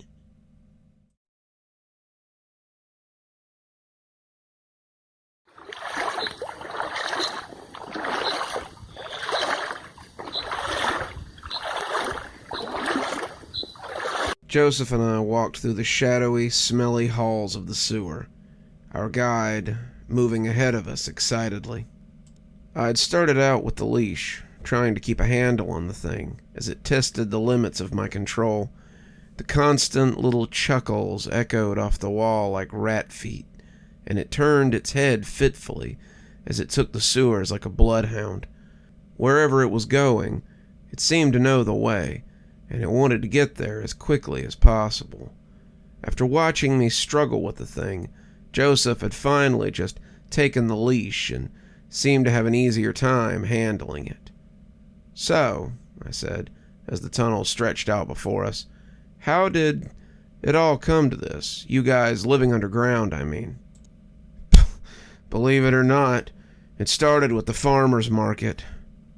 "Really?" I asked, not sure I believed him. "Well, not really, but it really took off after the farmer's market was established. I guess it started with that weird group moving into the old McCurdy ranch. Charles McCurdy had sold 300 acres out at the edge of town, and we had all expected to see a dairy farm or maybe a turkey farm take over the old place and breathe life into the town again. Instead, we got a bunch of Amish-looking people who showed up on the first day of the farmer's market in wooden wagons like old-timey pioneers. They had jams, jellies, quilts, vegetables, even some animals. They were a big hit, though no one knew that they had such a stock of goods after being on the property for less than a month. Our shackled guide sniffed left and right as we came to another divide and took another right. "When did they start to change?" I asked, knowing there would be a change a-comin'. It didn't take long. I worked with the emergency service line, and in Tyler, I dispatched fire, police, and medical. We started getting calls about weird people walking through people's yards at night, strange break-ins that resulted in calls back later telling us that it had been nothing, reports of strange chanting, just weird stuff that had never been a problem in Tyler before then. The people they reported, individuals in homespun dresses and suspenders, sounded a lot like the people who had came to every opening of the farmer's market, and the police started wondering if the new residents of the farm had ulterior motives. Maybe they were religious nuts bent on recruiting. Maybe they were just interested in taking people and forcing them to accept their weird religion. Maybe the people just didn't want them around, and this was their way of getting rid of them. Whatever the case, the reports started coming in less and less, but the ones that did come in were just disturbing. People would go missing when they went to investigate. The people who had called in just the day before to report strangers on their property were suddenly manning the stalls at the farmer's market, selling jams and jellies and quilts. They had changed, been indoctrinated, and nothing could bring them back. He stopped talking as our guide sped up, getting down to run on all fours as it made its way towards the end of the tunnel. It took no notice of the filth that was running through, and I winced as its hands came down in something dark and soft. It was too filthy, the two of us running along behind it as it took the corners seemingly at random. When it turned left, I was left squinting at the emergency lights at the end of the tunnel. I knew we were getting close to escaping the cramped, smelly underground then. We came out of a large, ridged tube that was leaking water into a dirty culvert. The ditch stretched into a shaggy grassland, the timothy grass swaying in the phantom breeze, and I could see the sun making its slow trek towards the bottom of the horizon. It was about 3, I figured, and we had some daylight ahead of us. Fortunately, the tube wasn't very high off the ground, because the chained thing jumped into the muddy ditch, and Joseph and I were forced to go after it. We both plunged into knee-deep mud as we made our way through the ditch, and I asked how that led to them living like the Morlocks. Well, at first, we were staying in the hospital. Dr. Margot had sort of taken charge of the people in the hospital who hadn't changed, and we were hunkered down as the town transformed. The people who had been indoctrinated had gone to the farm, a farm that was no longer exactly where it should be, but now they were coming back to take the town, and those left behind. We had locked all our doors. The bright followers were too weak to break through. But one night, we had something different try to get in.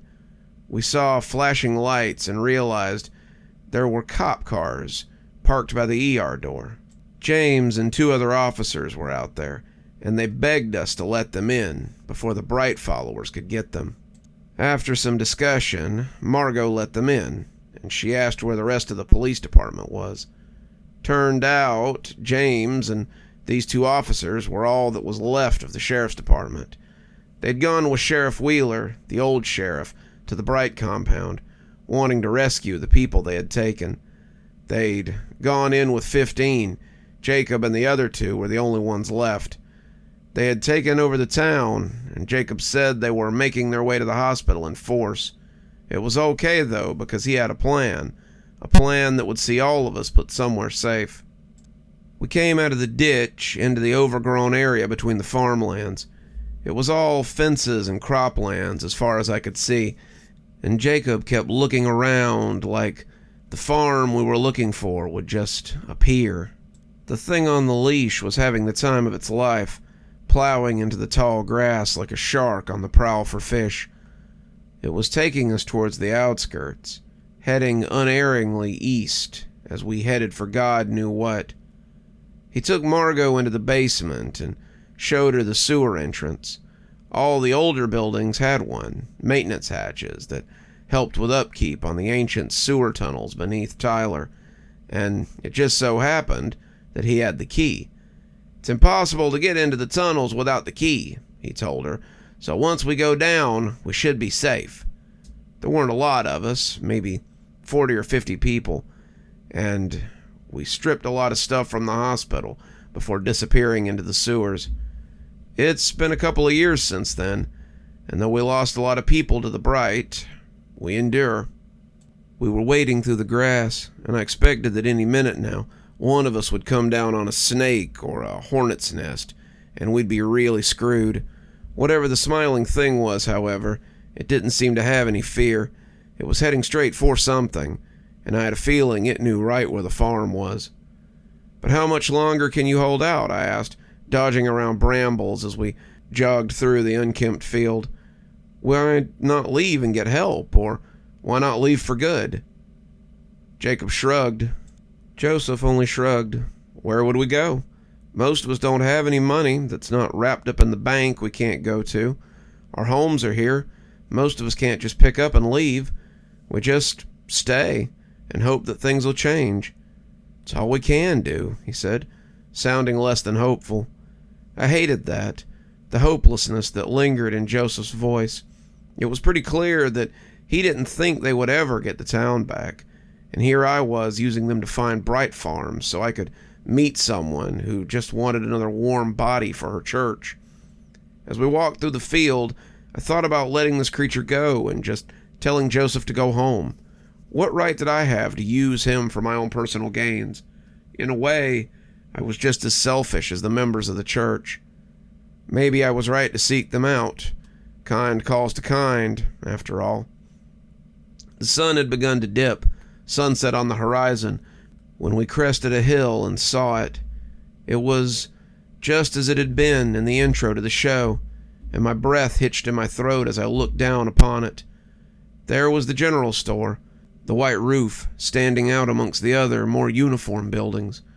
There were a lot of tall, dark buildings behind it, the Wonder Barn, long and thin, like a cigar on its side, and the church as it sat with the woods at its back. The farm was surrounded by cropland and pasture, the whole thing ringed in by oaks and pines that looked like they'd been here for ages. The whole thing sat crouched like a sleeping cat, looking benign and inviting before the claws came out. When Joseph put the chain in my hand, I looked at him in confusion. "What? Aren't you coming with me?" "Not a chance. I brought you here. We found the place, but there isn't enough money in the state to make me go into that place with you." He was making his way back the way he'd come, and I couldn't help but feel a little miffed as he abandoned me. "You're just going to let me go in by myself to face God only knows what?" He shrugged. "It's what you wanted, right? I just agreed to help you find the place." I had just reflected that at least I had the whatever it was to keep me company, when I was suddenly jerked forward and fell headfirst into the prickly shafts of that thick Timothy grass. My guide went charging into the tall grass, rushing down into the valley like an arrow fired from a bow. I tried to get up and give chase, but even as I ran after it, I knew I'd never catch him. He was on all fours, running flat out for the woods around the farm, and I was barely keeping him in sight. As the sun sank lower and night became more than an idea, I realized the futility of it and stopped to catch my breath. I didn't need him anyway. I knew where I was going, and I was closer than I had ever been. The sun had still been up as I stood at the top of the hill, but within the trees that surrounded the farm, it was the soupy dusk that comes before night. Everything seemed to shimmer, the shadows making the forest seem like a mirage. The air seemed too thick, too substantial, and I almost expected to bump into something as I came through the forest. It was like invisible things hunted me on the edge of my vision, and I had to stifle a shriek when a twig snapped not far from me. I wanted to bolt, to run through the woods like Snow White, but I needed to keep my head. The trees hadn't looked so numerous, and I knew I'd come out of them any minute. They ended as abruptly as they had begun, and I got low as I came to the edge of the road that led to the general store. I could see there in the distance the white roof at odds with the black wooden structures, and I breathed in an excited, terrified breath. I was here. I'd arrived. I'd come to Bright Farm. I wanted to run up to the building, to throw the door open and find my mother behind the counter, smiling in expectation. She would greet me, she would embrace me, and Through some kind of hidden magic, I would convince her to come with me. She would leave the farm, we'd go back home, where we would live happily ever after, as a family. It was a happy daydream, but I still kept low and quiet as I approached, knowing that if anyone but my mom, and maybe Brother Thomas, saw me, then it would be very bad for me. I snuck up the road, not encountering anyone, and that seemed odd. The lights were out in the general store, and all the houses were dark and seemed uninhabited. Surely they didn't turn in this early, I thought. The sun wasn't even down all the way. And when I found the general store locked, I nearly cried out in despair. I'd come so far, I'd risked so much, and now they were gone. I didn't know where they were, but at that moment I was afraid they had simply picked up stakes and moved on. I was sitting on one of the rockers on the front porch when something made me squint and turn to look out into the field. There, coming from the doors of the chapel, was a bright line of light that seemed to be escaping through the crack in the center of the double doors. It was the only light to be seen, and despite the chapel being nearly a mile away, I could see it clear as sunrise. The windows were lit as well, though their light looked a little more muted than this all-intrusive bright emanation. Before I knew it, I was walking towards the chapel, my feet knowing the way, even if my brain hadn't caught up. I was stepping off the porch when the door opened, and I was left looking at a familiar form lifting a lantern towards me. "Angel, right on time," Brother Thomas said. "If you'd come with me, we'll get you to your mother."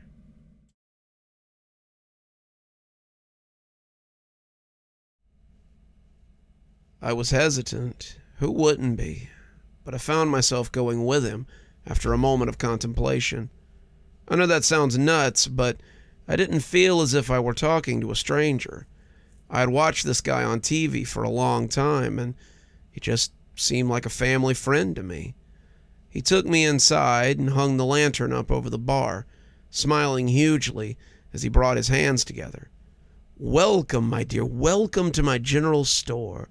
I'm so glad to see that you've come to Bright Farms at long last." I blinked. It was like he was doing nothing more than opening the show for another episode. Was he crazy or just a little simple? I didn't know, but when he brought a rough brown sack out from under the counter, I took a step back. He laughed, not seeming to understand. "Don't worry, my dear. There's something a little less conspicuous for you to wear while we cross the farm. We wouldn't want to have to answer questions before we find your mother, would we?" That made sense, I supposed, and I opened up the sack to find a homespun dress, a bonnet, and some underthings. There were no shoes, but I supposed my tennis shoes wouldn't show from under the dress. I ended up just pulling the dress on over my clothes and slid the bonnet into place as I handed him back the undergarments. He nodded, clearly having expected me to change, but he accepted the bag and indicated I should follow him into the store. "I had expected you sooner," Brother Thomas said, as we walked through the back of the general store, "but I suppose later better than never." "Yeah, I imagine you did," I said, putting some things together, "probably in a squad car." Brother Thomas laughed to himself. "Well, yes, but only because the sheriff is such a good friend to the church.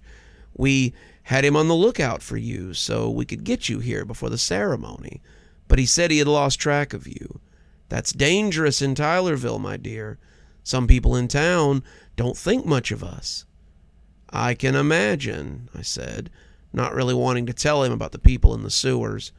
They were fighting for their lives, it seemed, and I had no illusion about the idea that Brother Thomas could end that struggle. We had been walking as he talked, and we came to a halt outside a huge cowshed I knew as the Wonder Barn. This was the place where miracles happened on the show, and I wondered how many miracles actually took place behind those doors. "Your mother is inside," he said, putting a key into the lock and opening the door wide. "In the Wonder Barn?" I asked, and when he nodded, I crossed my arms. "Why isn't she in the chapel where the service is being held?" "Because I called her here. She didn't want to come, but when I told her that her only daughter was waiting for her, she came quick enough. She's been waiting for a while, so if you intend to see her before the ceremony, I'd shake a leg." I was hesitant, but what if he was right? I didn't want to start off on the wrong foot, and I was already so late. Brother Thomas had led me here, after all. Why would he now try to mess things up when I was so close to the finish line? I stepped inside, studying myself as he smiled and nodded. "15th stall on the right, dear. You can't miss her." I turned to ask if he was coming too, but that was when he closed the door and left me in the dark. I knew it, I chided myself, pounding on the door and yelling for him to let me out. Then the lights began to come on, a string of dome lights that seemed to go on for miles, and I saw the pins spread out like holding cells. As I watched, a familiar voice came down the hall, calling my name. It was her. It was my mother. She was calling me. "Angel, is that you? Come to Mother, Angel. I've waited so long." I was running before I could stop myself, and the stalls flew by as I silently counted. The stalls were interesting, but my mind was set. There was treasure in some, a whole car in another, children and things, and all kinds of stuff. Some of them were dark, too, shadowy corridors full of reflective eyes, and these I barely looked at. I was counting, and when I came to stall 15, I saw her there. It occurs to me now that I don't think I'd ever told you what my mother looked like. She's not a tall woman, maybe 5'4", with a head of corn silk colored hair and a smile that takes up a whole room. She was dressed in a simple dress, the one I had always seen her in, but her eyes, the same eyes I have, were the color of the ocean on a summer day. She looked up as if on cue and smiled at me as she spread her arms wide, inviting me in for a hug. "Welcome, Angel. I've waited so very long to see you. Come give your mother a hug." "Mom?" I half whispered, not sure this could be real, but wanting it to be true so badly. "Of course, Angel. Who else could it be?" She held her arms out, waiting for me to take the hint, and I ran to her. I dropped to my knees, wrapping my arms around her as we embraced. Her scent was familiar, a fragrance I had smelled in the bathroom during my childhood. It was jasmine and saffron, honeysuckle, old baby powder, the ghosts that haunted that bathroom. I'd seen Dad come in sometimes when I was getting ready for school or learning to use the toilet and just breathe in like he couldn't get enough of the smell.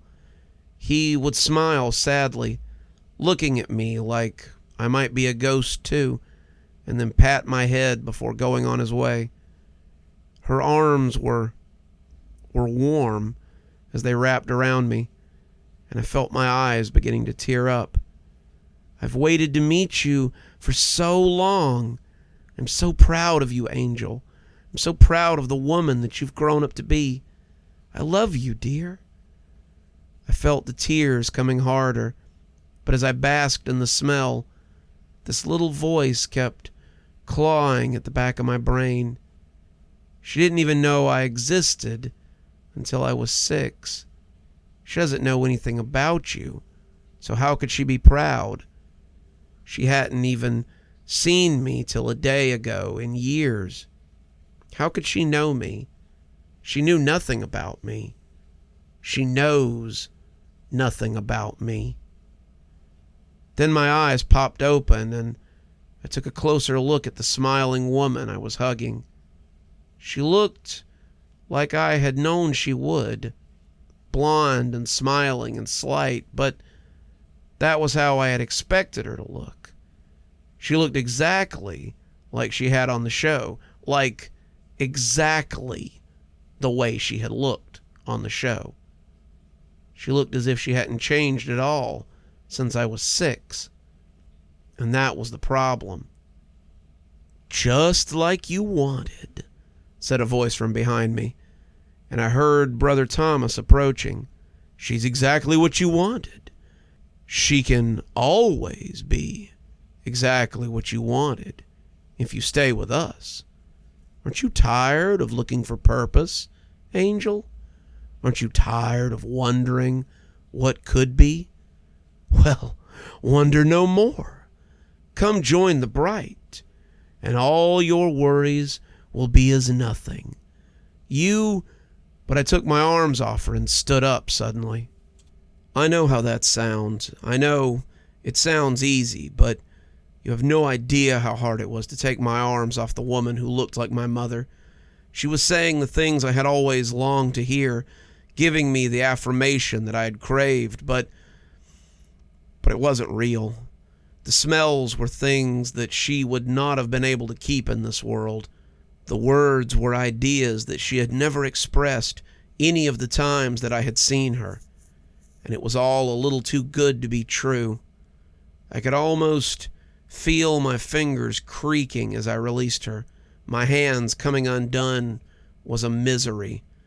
But as I stood up, I wiped my tears away and looked at Thomas with real anger. "That isn't my mother." "What?" Thomas said, his smile brittle as he took a step back. "Of course it is. Don't lie to me, you son of a bitch. I know that's not my mom. She's the mom I wanted, but she isn't my real mom. She's probably up at that chapel, and I think you've delayed me long enough." I made to step past him, but he put a hand out to stop me. "Angel, this is what the Bright has given you. It's best not to spit on its gifts. This is what you wanted, thus the Bright has provided. Why not stay with a mother that will love you, that will be proud of you, that will shackle me to this place forever? Not likely." Thomas laughed, shaking his head. If you think your mother will be any better, then you are in for quite a shock. Why not stay here with this one? Have the mother you always wanted, the mother you deserve. Don't throw away your happiness for a mother that will never love you." He smiled at me, clearly meaning for it to be reassuring, but I shrugged his hand off. I'd rather be disappointed than live a lie. I walked past him, Thomas watching me pass a few of the stalls before calling out to me. "Angel, if you leave the Wonder Barn, there won't be any coming back. You won't be able to bask in the comfortable warmth of your mother again, and I won't be able to help you with the consequences. Come back, be happy, or proceed into misery. The choice is yours." I had stopped. God, I wanted to go back and have a mother who loved me. I could already see a nice little house for the two of us, something near the general store. We could cook meals and worship the Bright and be happy. She would braid my hair in the evenings. I could read to her. She would put me to bed and tell me how much she loved me, and I would never have to wander again. A very comfortable lie that I could stay caged in forever.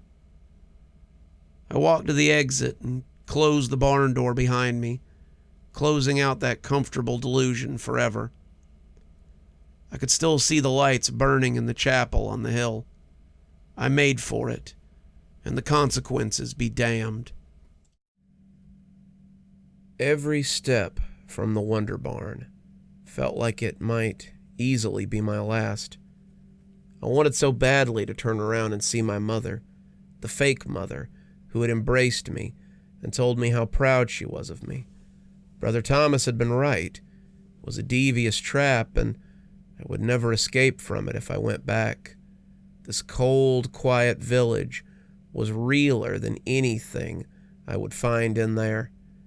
If I wanted to find my mother, I would have to go where she was, and the softly glowing church near the back of the field seemed like a great place to start. I moved cautiously between the dark buildings, the windows looking down on me like unhappy old men. I could just imagine faces looking down from those windows, or worse still, the doors swinging open and hooded figures coming out with hatchets and sickles and pitchforks. If they were watching me walk down the evenly cobbled street, however, they were content to watch. I was unaccosted as I made my way towards the church, and when something squalled like a cat to my left, it made me feel like my skin might leap off and take flight. It turned out to be a playground, the merry-go-round moving slightly in the breeze. There were 2 slides, a jungle gym, a merry-go-round that had nearly caused me to soil myself, and some swings that were also moving in small, lazy arcs in the wind. For some reason, it looked so desolate amongst these Puritan dwellings, and the sight of it made me even more nervous than the houses. Did children actually play here? It seemed hard to believe that a community like this had children, but I suppose they must. Might I have played here if my mother had been successful in my abduction? I didn't know, but I decided to move on before I could think about it too much. The playground was at the edge of a wood fence, and the fence held in a field of what appeared to be corn. The stalks had been picked clean this time of year, and the skeletal remnants moved in the wind like ghostly wind chimes. I heard the corn husks scuttle across the ground as the breeze blew them, and the sound sent mouse feet across my spine. There was a little pathway leading to the church, and as I took my first step down the path, I saw that I had been wrong. Half the field was corn, but the other half was wheat. I knew that the farm had animals, too. At least they had on the show. They had cows, chickens, ducks, pigs, sheep, even a few turkeys. The turkeys had been on a seasonal episode, and they had kind of freaked me out as a kid. They had people names, all of them, and they seemed to have strangely shaped faces, too, like people wearing masks. As I moved down the rows, I heard a noise in the corn, and it froze me in place. It didn't sound like a wind through the corn, not this time. This time it sounded like someone running through the stalks, and I couldn't find the source. I would catch the sway of the husks from the corner of my eye, but I wouldn't see anything when I turned to look. I made my feet move, made myself walk the path, and it seemed to follow me as I went. Was it one of the farm people? Was it something worse? Maybe even something that had gotten loose from the barn? I didn't know, but I made myself walk slowly and confidently up the row. Everyone said that you couldn't let things know when you were afraid of them. If they knew you were afraid, it just made them much more likely to chase you. I didn't feel much like being chased, and as I came out of the corn, the runner didn't follow me, and I breathed a sigh of relief. The closer I got, the clearer I could hear the people inside the church. They were chanting in a language I didn't know, but I found I could understand. It was something guttural, something old, something utterly unpleasant. They were chanting to the bright, calling to it, beseeching it, and the light inside the chapel began to brighten and darken, brighten and darken. It was blinking faster as their fervor increased, the chanting rising and falling in time with the blinking, and the two seemed to be in symbiosis with each other. I set my hand upon the pole handle, but I couldn't find the strength to pull. The chanting rolled over me like a wave, and all the hope I had expected to find here was absent. I don't know what I had been thinking. I don't know what I had expected to find, but I had clearly been led astray. No, I knew what I had been thinking, and as I threw open the door to the chapel, the chanting stopped, but the light did not. It was like staring into the sun, like leaning down to look at a light bulb as it sits in the lamp, but about 1,000,000 times brighter. It didn't hurt my eyes the way I had expected it would, but I could feel them watering as the tears slid down my face. It was beautiful, this orb of untold brutality, and as I gazed at it, my head felt hot at the center, like the worst sunburn imaginable. The heat of it was undescribable, but that didn't hurt either. It cooked my flesh, but it just made me feel clean instead of burnt. What came next isn't going to make a lot of sense, but I'll try. The light seemed to move towards me, and the light entered me. It moved into my eyes, my ears, my mouth. It went between my toes and the webbing of my fingers. It moved into my belly button, my hair, into my more intimate areas, and it filled me with light. It felt right. It felt good, but just as fast it was gone again. It must have found something in me wanting, because it left me then, and then the light in the church burned down to the size of a bonfire as it returned to the altar at the front.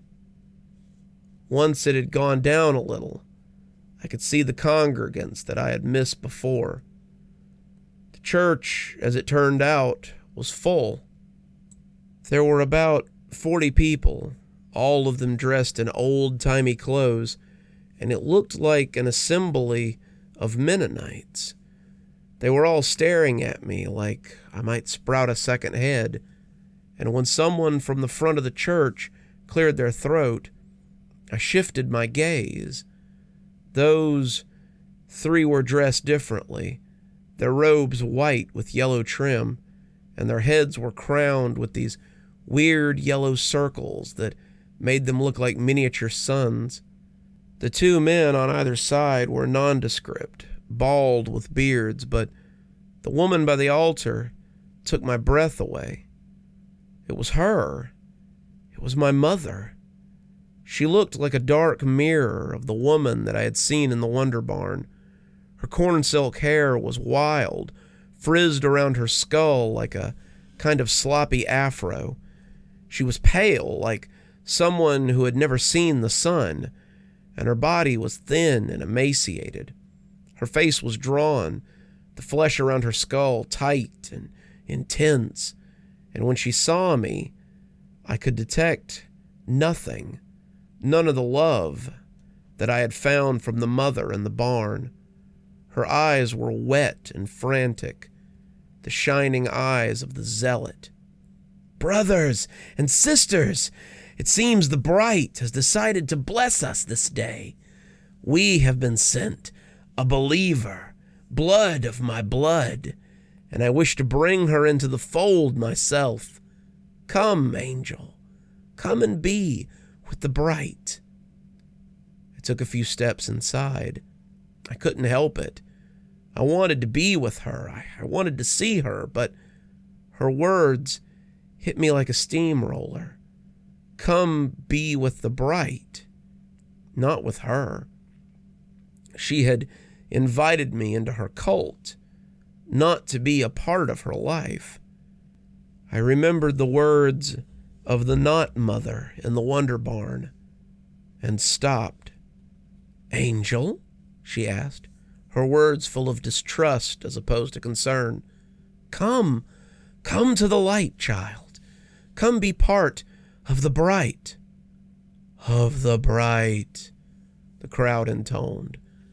This was what Thomas had been talking about, and he had been right.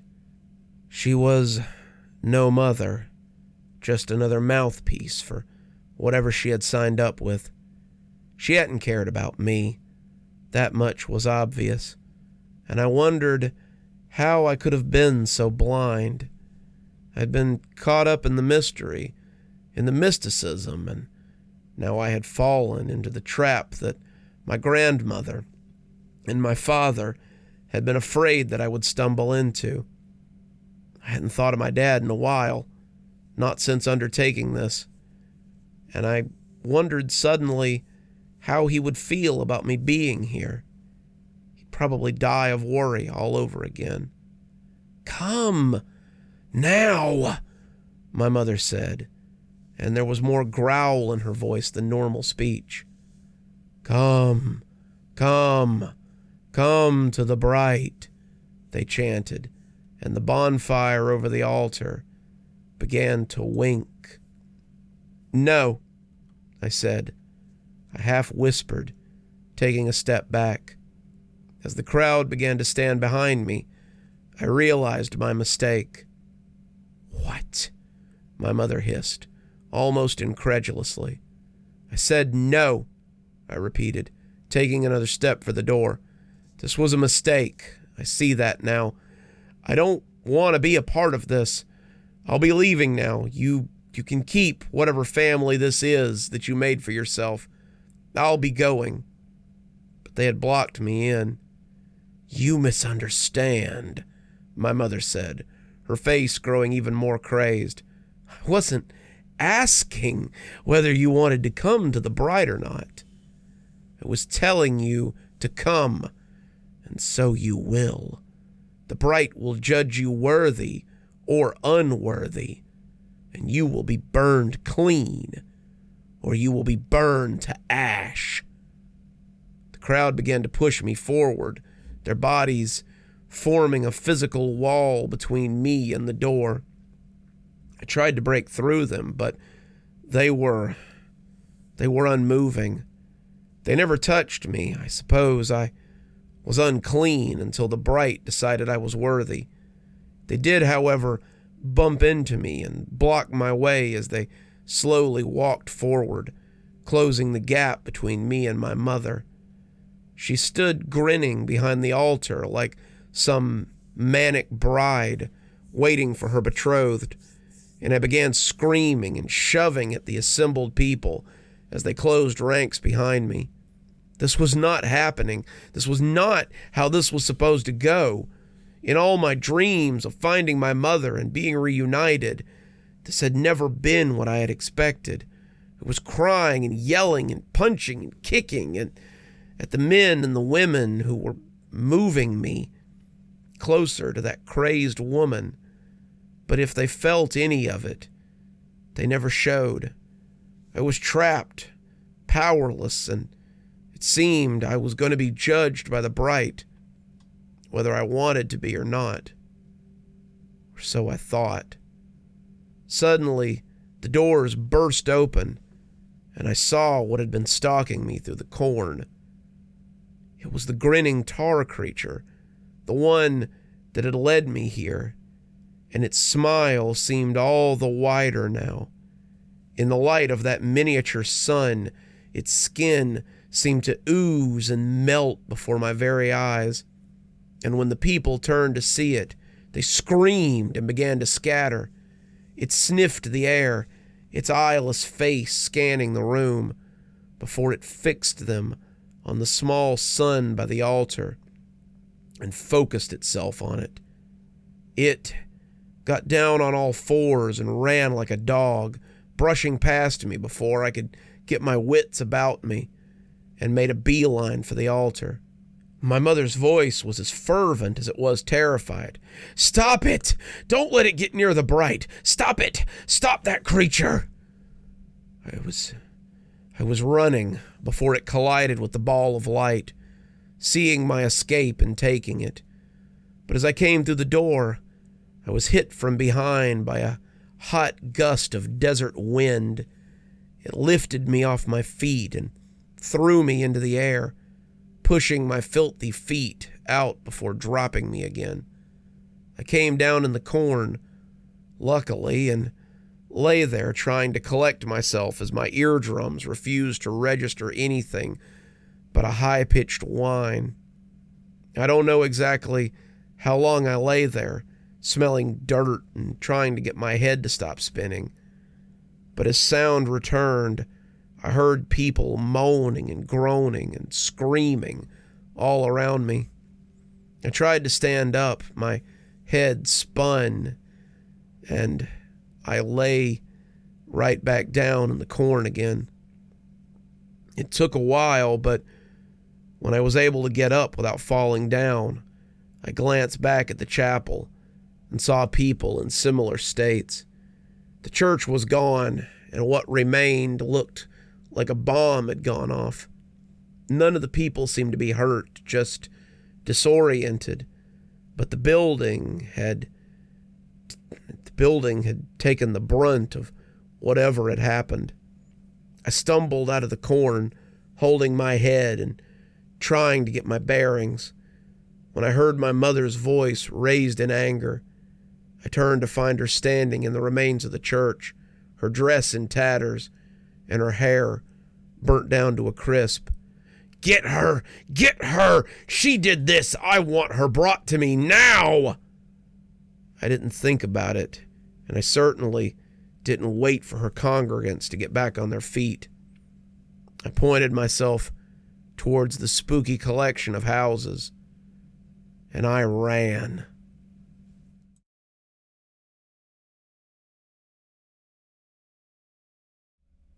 Any ideas of tiredness or weariness fled from me at the sound of my mother's voice. I ran, kicking up corn stalks and dirt as I went. The people, the members of the Bright that had grabbed me, were getting their wits about them, and I wanted to be gone by the time they were on their feet. I ran like someone possessed, everything sliding by like one of those shots in an old movie that they have on a track. The houses came into view, still dark and imposing, but they slid by like props on a rail. Everyone in this little community must have been at the chapel, because no one came out to challenge me. No doors were kicked open to reveal angry villagers wielding torches and pitchforks. No cries were raised to get me, and the only noise was the sound of people yelling by the chapel behind me. So when someone stepped into my path, their hands clamping over my shoulders, I screeched like a heroine in a slasher movie. "What have you done?" he asked, shaking me as he asked it again and again, and I realized it was Brother Thomas. He looked crazed, his eyes appearing bruised, and the spit flew from his mouth as he shook me hard enough to make me worried that he might give me brain damage. He wasn't really giving me a chance to answer, so I did the only thing I could think to do, given the situation, and kicked him between the legs. The crazy seemed to leak right out of him, and he groaned as he crumpled into a heap on the road. As he fell away, I ran and kept running until I was past the general store and fleeing up the road back to town. I could hear people yelling behind me, hear them trying to give chase, but I suppose those Quaker clothes didn't run quite as quick as my jeans and sneakers. From the corner of my eye, I could see lamps and torches raised as they looked for me in the woods, and I prayed that I would make it back to town before they caught me. Back to town. I suddenly remembered that getting back to town wouldn't do anything. The people in the sewers had been pretty clear that the surface dwellers were in the pocket of the farm. If they caught me, they would just turn me in and take me right back to my mother. I thought about going back to the sewers, but what good would that do? No, I needed my truck, and I needed to get out of here.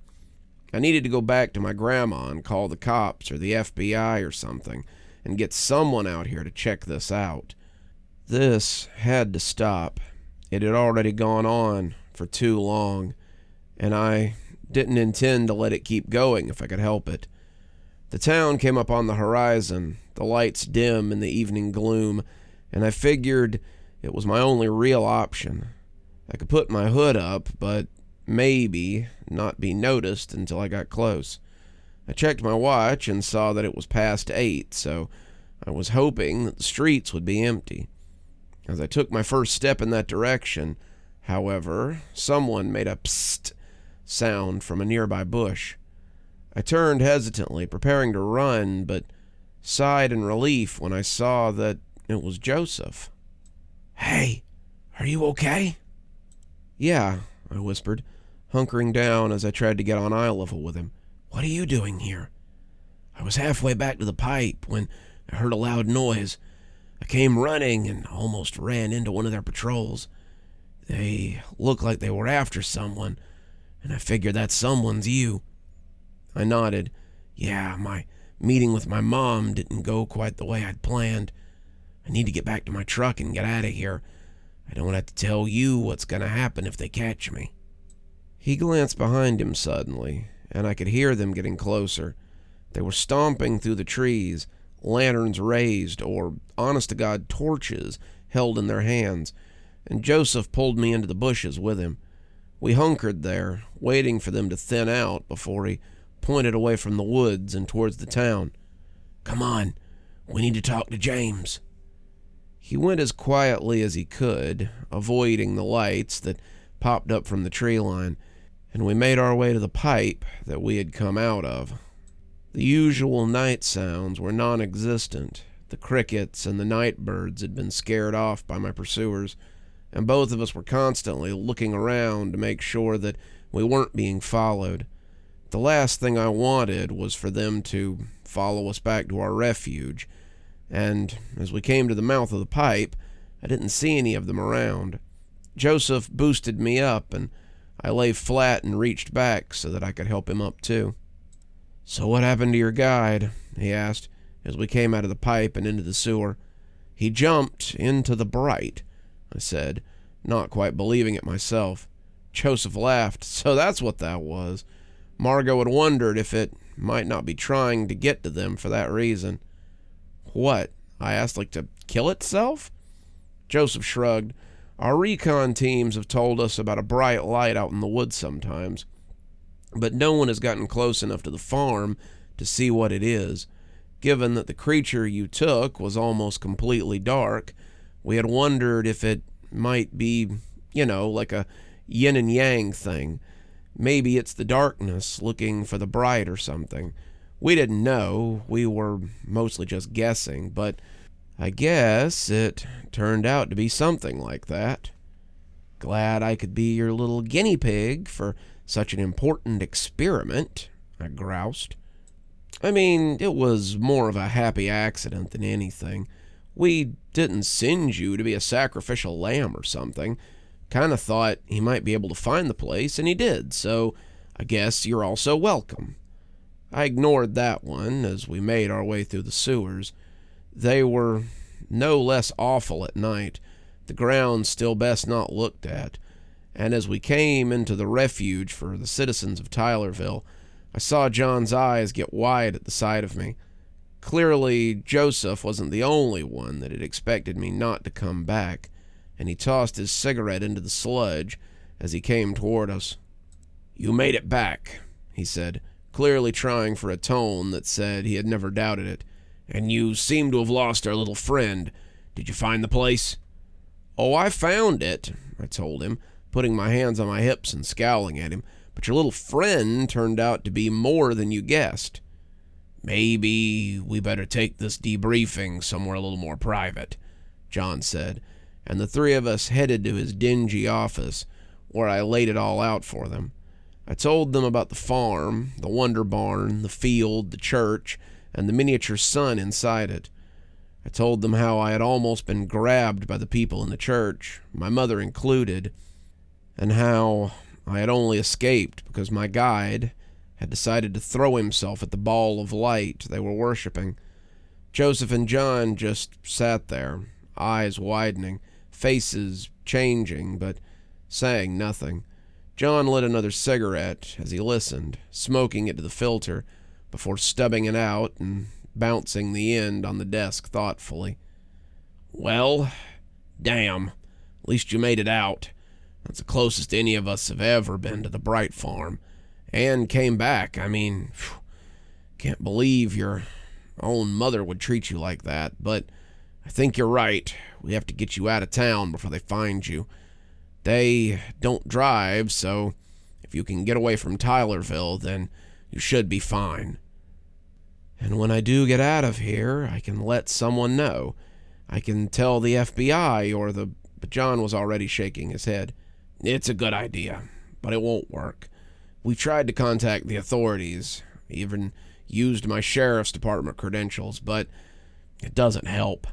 They get here, and the bright people just tell them that it must have been a misunderstanding, and we can't exactly tell them that we're hiding in the sewers, since they might tell the townspeople. So they just leave again, or they get turned and they join the quilting circle. No, we'll just have to continue to fight. We'll take this town back, or we'll die trying, but that's not your problem. Your problem is getting out of here, and for that, you need wheels." He pulled a map out of his desk and tapped it. "Now, if you left your truck near the market, then it's been towed for a certainty. That means it's sitting at the police impound where they're waiting for you to stupidly go inquire about it so they can scoop you up and run you back to the farm." "Great. So, how do I get it then?" "You break into impound, clearly. Luckily for you, the impound lot is 2 lots away from the sheriff's office. This time of night, you can probably cut the lock and be in and out before anyone knows you're there. If there's some fracas at the farm, then the sheriff and his toadies will probably have gone to help them look for you too, so it's likely to be nothing but a skeleton crew over there right now. Sneak in, get the stuff, and drive out with your truck. Easy peasy." John let me borrow his bolt cutters, saying that if all else failed, then I could use it to get through the fence at the back of the impound lot. "Looks like I'm going into Tylerville to do some breaking and entering, maybe get my truck back so I can get out of here. Joseph said he'll come with me so that I don't get lost, but that once I get to the lot, I'm on my own. Wish me luck, everyone, because I might be heading home tonight, or I might be heading right back to the farm. Either way, I guess my adventure will soon be over."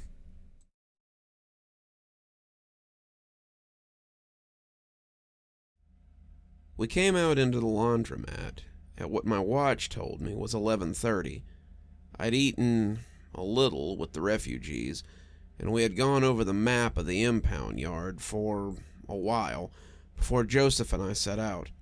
The laundromat still smelled like old soap and dust, the hint of dryer sheets and the tang of old liquids, and Joseph told me to check out front before he slid the dryer back into place. I went to the door, peeking out at the dark street, and told him it looked clear as he slid the unit back into place. The street was dark, the street lights mostly just flickering inconsistencies out here, but it didn't seem to bother Joseph. "Dark is best," he said. "We can move a little faster if they can't see us." We came up the dark back streets, the storefronts unlit and the sidewalks empty. It was strange how much it reminded me of the town on the farm. The buildings looked down at us almost accusingly, the dark windows like eyes full of angry devils, and Joseph seemed intent on taking back roads as we came out of the outskirts. I could see the main street was still bright and inviting, and I supposed the bright had no time for trivial things like radio shacks, and laundromats. They were more worried about the outward facade than the town itself, and it showed. The buildings back here were utterly abandoned, the rats their only keepers, and as we cut down another side street and headed into the darkness, I could see lit windows on our left and pitch-black eyes on our right. "Not much further now," Joseph whispered. "We should be behind the hardware store. So another 2 blocks, and we'll come to the sheriff's office." "Do we need to go around?" I asked, but Joseph shook his head. "Nah, the backside should be dark this time of night. We can come right around to the back of the impound, and you can make your entrance there." We came up the dark back street, passing another place he said was a convenience store, but the back of the sheriff's department was still lit up bright enough to flare off the dark windows behind it. Joseph sucked in a breath, clearly not expecting this. I could hear low voices from inside, people speaking close together as they discussed whatever had them here so late. But as we came under one of the windows, I heard a very different voice, raised in anger. I'd heard it for the first time today, but I could never mistake it for anyone else. "This is getting us nowhere, Sheriff. She's seen too much, and now she's loose. We need to get her back before she starts talking about things to the wrong people." "I'm doing the best I can, Miss Mary, but there's a lot of ground to cover out there. And excuses and more excuses. Why do we let you run this town, Sheriff? Has the Bright possibly misplaced its confidence in you? Do we need to find someone else to watch over Tylerville?" There was a pregnant pause after that one, and I imagined the sheriff was weighing his answer very carefully. "We're all doing all that we can, ma'am. I have 5 deputies and 2 cars. We have 4 of them out running the roads to see if she's hitchhiking. But Tylerville only has 2 roads, one in and one out. If she's hitching up one of those roads, we'll find her. But if she's made contact with one of these refugee groups, then there's no telling where she is." Miss Mary made a loud and disgusted sound. "These refugees, these resistance groups that you still haven't done anything about, may have my daughter. You don't seem to see a problem with that either, Sheriff. Tell me, why do you seem so glib? Are you maybe hoping that she gets someone from the outside to look at this? Someone who could throw this whole thing on its ear and maybe let you go back to being some good old boy oaky cop who has nothing more to worry about than parking tickets?"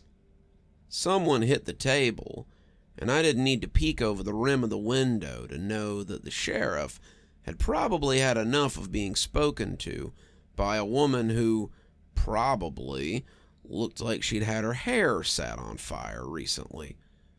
I took a quick peek and saw her standing there, her hair looking frizzed up and standing in kinky curls from her nearly bald scalp. She didn't seem to care about any of his bluster, but he blustered nonetheless. "I've had about enough of this. I've been your good little toady for quite a while.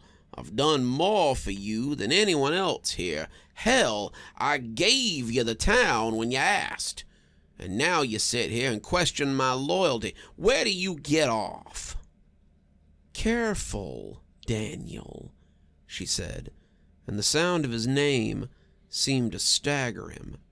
"You may be the law, but I am a disciple of the Bright. Do you need to take another trip up to the chapel?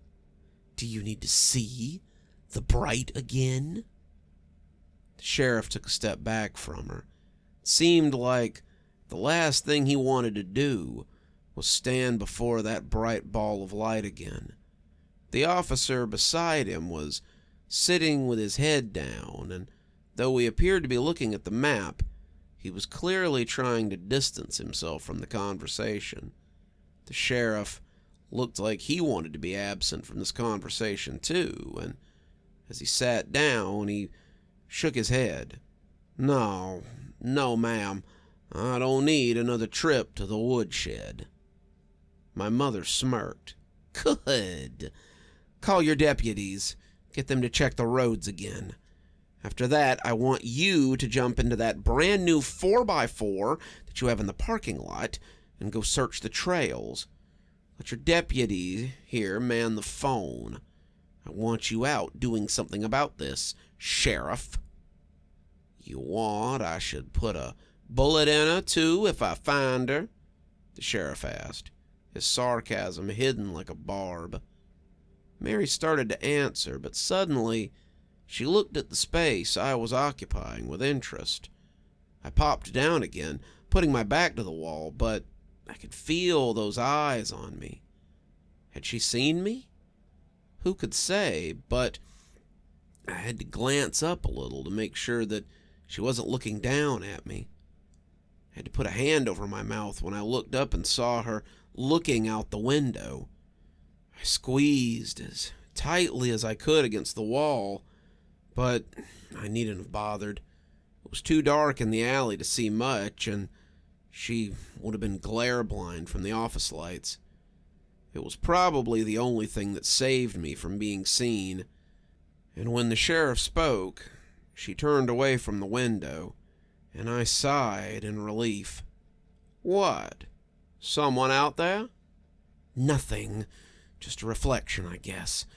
I want her found and brought in alive. I have to have her alive. You understand me? I don't care if you have to run her over to stop her, but I need her alive when she comes to the Bright." The sheriff made some sound of confirmation, and as they moved out of the room, I slid along the wall towards Joseph. He'd been waiting for me, pushing against the wall as he hid, and when I came up with him, he asked if I'd been seen. I shook my head, and that seemed to be enough for him. "Come on," he said, and the two of us scuttled towards the impound lot. I heard tires on the main road, something that was less than 10 feet away, but I ignored it.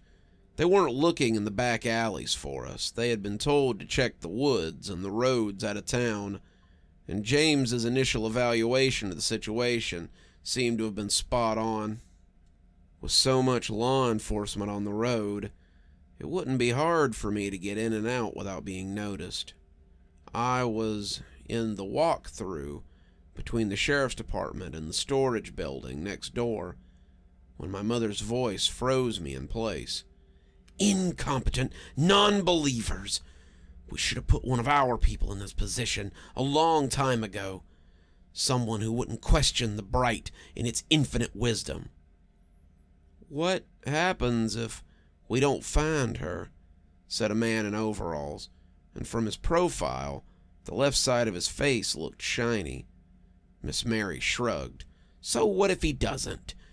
It complicates matters, but it might be good to have a few FBI agents under the Bright's sway. Regardless, they can't do anything here. Tylerville is ours, plain and simple. The rest of them will fall under heel soon enough." She had her back to me, her companion clearly not seeing me, and as I slipped into the alley, I prayed they wouldn't notice.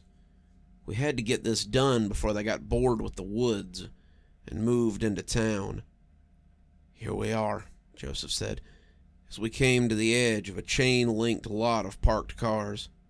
"Around the back is going to be your best bet.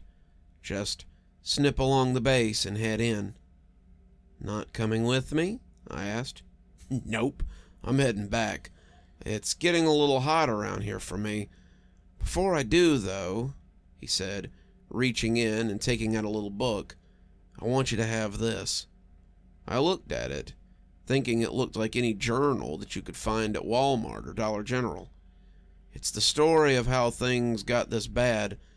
You told me that you were going to tell people about the Bright Access online, so maybe you could tell them about Tylerville, too. The way it used to be. Might help the cops take you seriously, too, if you manage to get up with the FBI. Thank you, I said, slipping it into a pocket. Thanks for everything.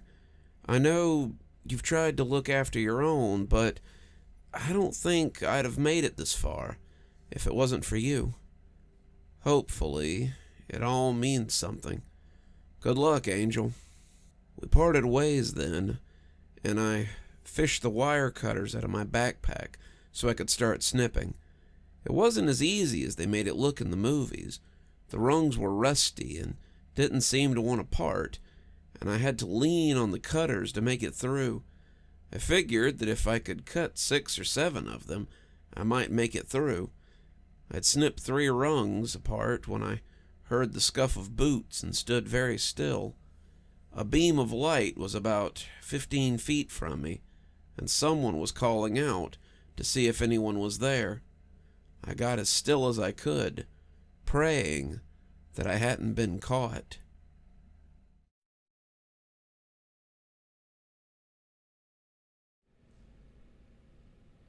I stood at the back fence, as still as I could get, and hoped the guard would move on.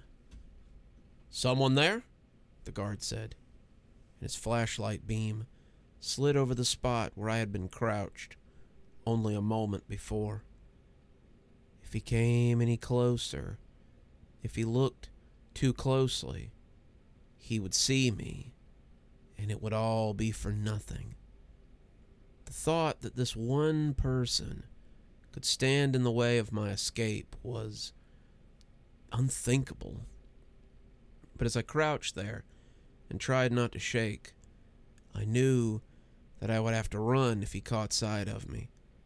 The thought of fleeing Tylerville on foot was not something that appealed to me, but the alternative was even worse.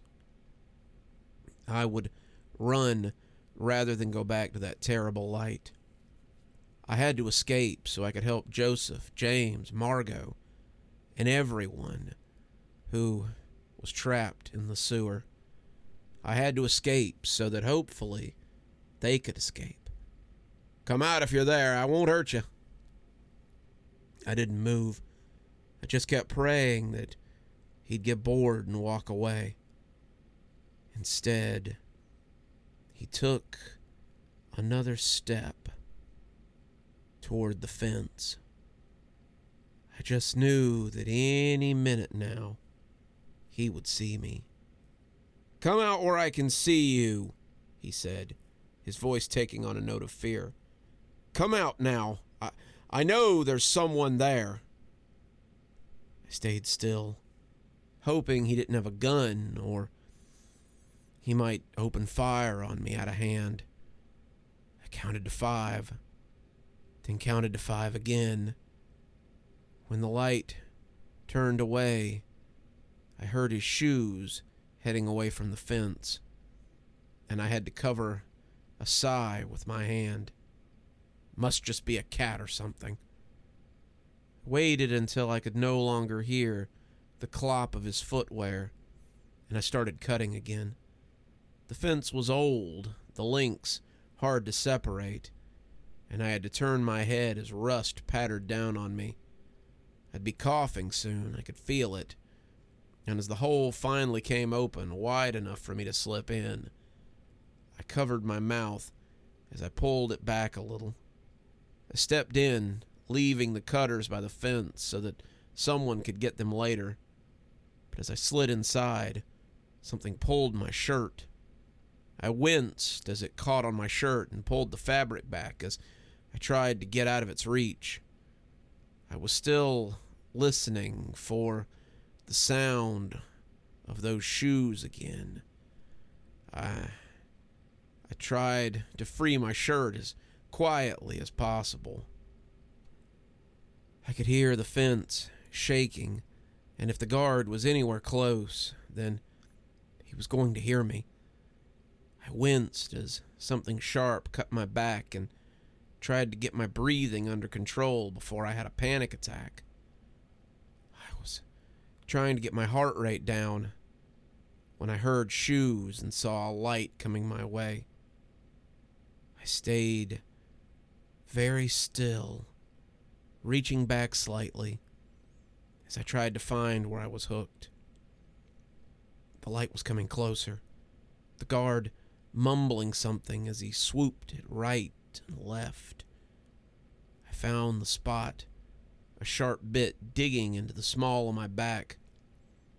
But as I moved it, I could hear something grit under a shoe from about 5 feet away. I froze, not daring to breathe at all, since it might rattle the fence even a little. I just crouched there, sure that I was caught, but in the deafening silence, I heard the guard mumble something under his breath, and I had to stifle a laugh. "'Cause I got friends in low places where the whiskey..." He was singing, probably listening to music as he went about his rounds, and I hadn't heard a bit of what was going on over here. I had been saved, it would seem, by a pair of earbuds and Garth Brooks. What a twist. He moved off then, heading back to wherever he probably sat until it was time to do another round, and I stayed still until the crunch of those shoes was gone. I came through the hole, not even bothering to push it back like I had intended. I was guessing that the guard walked about every half hour or so I had a little bit to find my truck and get out of there before he came around again. Hopefully it wasn't booted or blocked in or something, and as I came inside, my eyes were already roving for my beat-up old truck. For a small town, there certainly weren't a lot of vehicles in the impound lot. The lot was about half an acre, maybe, but it was packed with vehicles of all makes and models. Cars, trucks, bikes, electric, gas, it was all here, and waiting for whatever they were doing with them. I assumed they were selling them somehow, a police auction or something, but it didn't appear to be happening all that quickly. I crouched low, making my way slowly through the lot as I listened for the guard. I was taking too long, I knew that, and if this place had a camera system, then I was probably already in trouble. The overhead lights left a lot of dark spots that might help me if Mr. Security Guard got too close. I was looking around frantically, constantly touching my keys to make sure I hadn't dropped them. It was like a talisman. As long as I had them, then I could make my break once the time was right.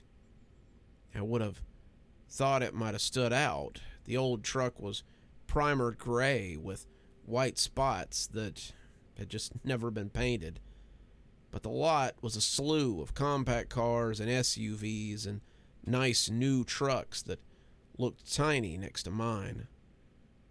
I was just thinking that if it was still sitting where I had parked it, and I hadn't thought to check, I was going to kick myself when I heard the harsh grate of boots on concrete again. I pressed myself against two cars, parked close enough that someone was probably going to have to get them out with a crane, squeezing in between their dusty paint jobs as I got low. I saw the flashlight and heard him whistling something by Toby Keith, I thought. And when he moved off, I peeked out and came face to face with what I was looking for. There it was, sitting between a hatchback and a Hyundai, looking bored and a little dumb, as if it were just waiting for me to get my ass in line. I came across the little road and judged that I could get out if I was very careful. If there was a gate, then I would go through it, and I would go through Mr. Security Guard, too, if he wanted to get in my way. Like it or not, I was leaving, and as the truck came to life, I was already putting it into gear, when a hand closed over my shoulder. I turned, slipping it into neutral by mistake and doing nothing more than revving my engine like an idiot as Mr. Security Guard tried to yank me out of the truck. I knew it. I knew I heard somebody. I don't know how you got in, Missy, but I'm glad I caught you. The sheriff will probably give me a promotion for bringing you in. Then I can stop pulling graveyard shift in the impound lot. While he was talking, I'd been looking for something to hit him with. I hadn't brought a gun or a knife or anything, and I didn't usually keep anything heavy in the truck. I was trying to yank away, one hand on the steering wheel while the other was grasping desperately, and when the hand came around the handle of something, I let my adrenaline fuel me as I flung it with all my might. As it flew past me, a corner ruffling my hair, I saw that it was the little TV that had started all this. It was still pristine, still as treacherous as ever, and I knew from experience that while portable, it was very heavy. Heavy enough to end the monologuing of my would-be captor as it crashed into his nose. Blood spurted out as it broke his nose, and I popped the truck into drive as his fingers loosened, and I drove off as the door slammed shut and he fell against the hatchback beside me. I glanced in the rearview mirror to see him slumped against the piece of old car, looking dazed as his nose poured blood. The gate wasn't locked, and it snarled angrily as I came through it and put the pedal to the metal as I drove for home. The town of Tylerville loomed dark and foreboding around me, and I almost expected the buildings themselves to stand up and bar my way. No blue and whites rose up to block my path. No angry mobs surfaced. And as I flew out of town, I lowered my speed a little to a nice, reasonable 55. I didn't need to get picked up by a state trooper who was just doing his job for going 85 on the interstate. I kept my eyes open for lights in the rearview mirror, but they never came. I hope I hadn't killed the guy. He'd been trying to stop me, but I didn't have any ill will toward him. For all I knew, he was just doing his job like everyone else. My old truck was no supercharger, though, and I was really hoping to get some distance between me and Tylerville before they noticed what had happened. I couldn't outrun a police cruiser any more than I could outrun a police radio, and every mile I put between myself and the town without seeing a police chase was a moment I cherished. I drove until my truck was out of gas, and I spent 10 minutes at the most nerve-wracking fuel-up that I'd ever had. I paid $50 to fill the tank and didn't stop until I got home, where I fell into Grandma's arms when she opened the door and tried to tell her what had happened. She made tea, she got out cakes, and she had me tell her the whole story again while she made notes and took down evidence for later. She asked for names, times, dates, locations, and addresses when she thought I might have them. And when she was done, she told me to sit in the guest bedroom and rest, because she was going to make some phone calls. I laid down for a while, still shaking as I pulled my knees to my chest. And when she knocked on the door and asked if Sheriff Weeman could come talk to me, I told her that was fine. I'd known Sheriff Weeman my whole life, and despite his name, he was very large and very imposing. Angel, I'm going to tell you what your grandmother says you told her, and you're going to tell me if that's what happened. Sound fair? I nodded, not really wanting to tell it again. She says you've been looking for your mom. Someone on the internet led you astray and nearly got you picked up by human traffickers or some such thing. You escaped them with the help of some other people who were also being trafficked by them and injured someone claiming to be a police officer on the way out of town. You escaped, got your truck, and came to talk to me because you felt safe around your old sheriff. I'd about cover it. I nodded slowly, telling him it sounded just like what had happened. And that's what I'm going to tell anybody who comes asking about you in relation to Tylerville. he said, flipping a page over and licking his pencil. "Now, you tell me what really happened." So I told him. I told him about the show, about the woman who claimed to be Miss Mary, about the chat room, the movie store, Tylerville, the people in the sewers, the Bright Church, and the Bright Farm, about my escape, my theft of my vehicle from impound, and how I'd gotten here. It took a surprisingly short time to tell it all, and when he put his pencil away and nodded, I had to add something. "Sheriff, please don't go to Tylerville. They'll get you too. I've seen it happen. You've always been so good to me, and I don't want something to happen to you." He ruffled my hair, but I could tell he didn't take me seriously. "Don't worry, kiddo. I have no intention of going anywhere. This place sounds spooky anyway. No, what I do intend to do is call a friend of mine who works with the FBI, so I can put this place on his radar." I kept an eye on the news, but nothing came up about Tylerville, or the Bright Farm, or anything. If the FBI ever went down to the place, they never sent them back to my door. What I entered into was a kind of agreement. As long as I didn't make my presence known to them, they would do the same. I never saw the show again, and I never went looking for it. I gave up on knowing my mom. She clearly gave up on me a long time ago.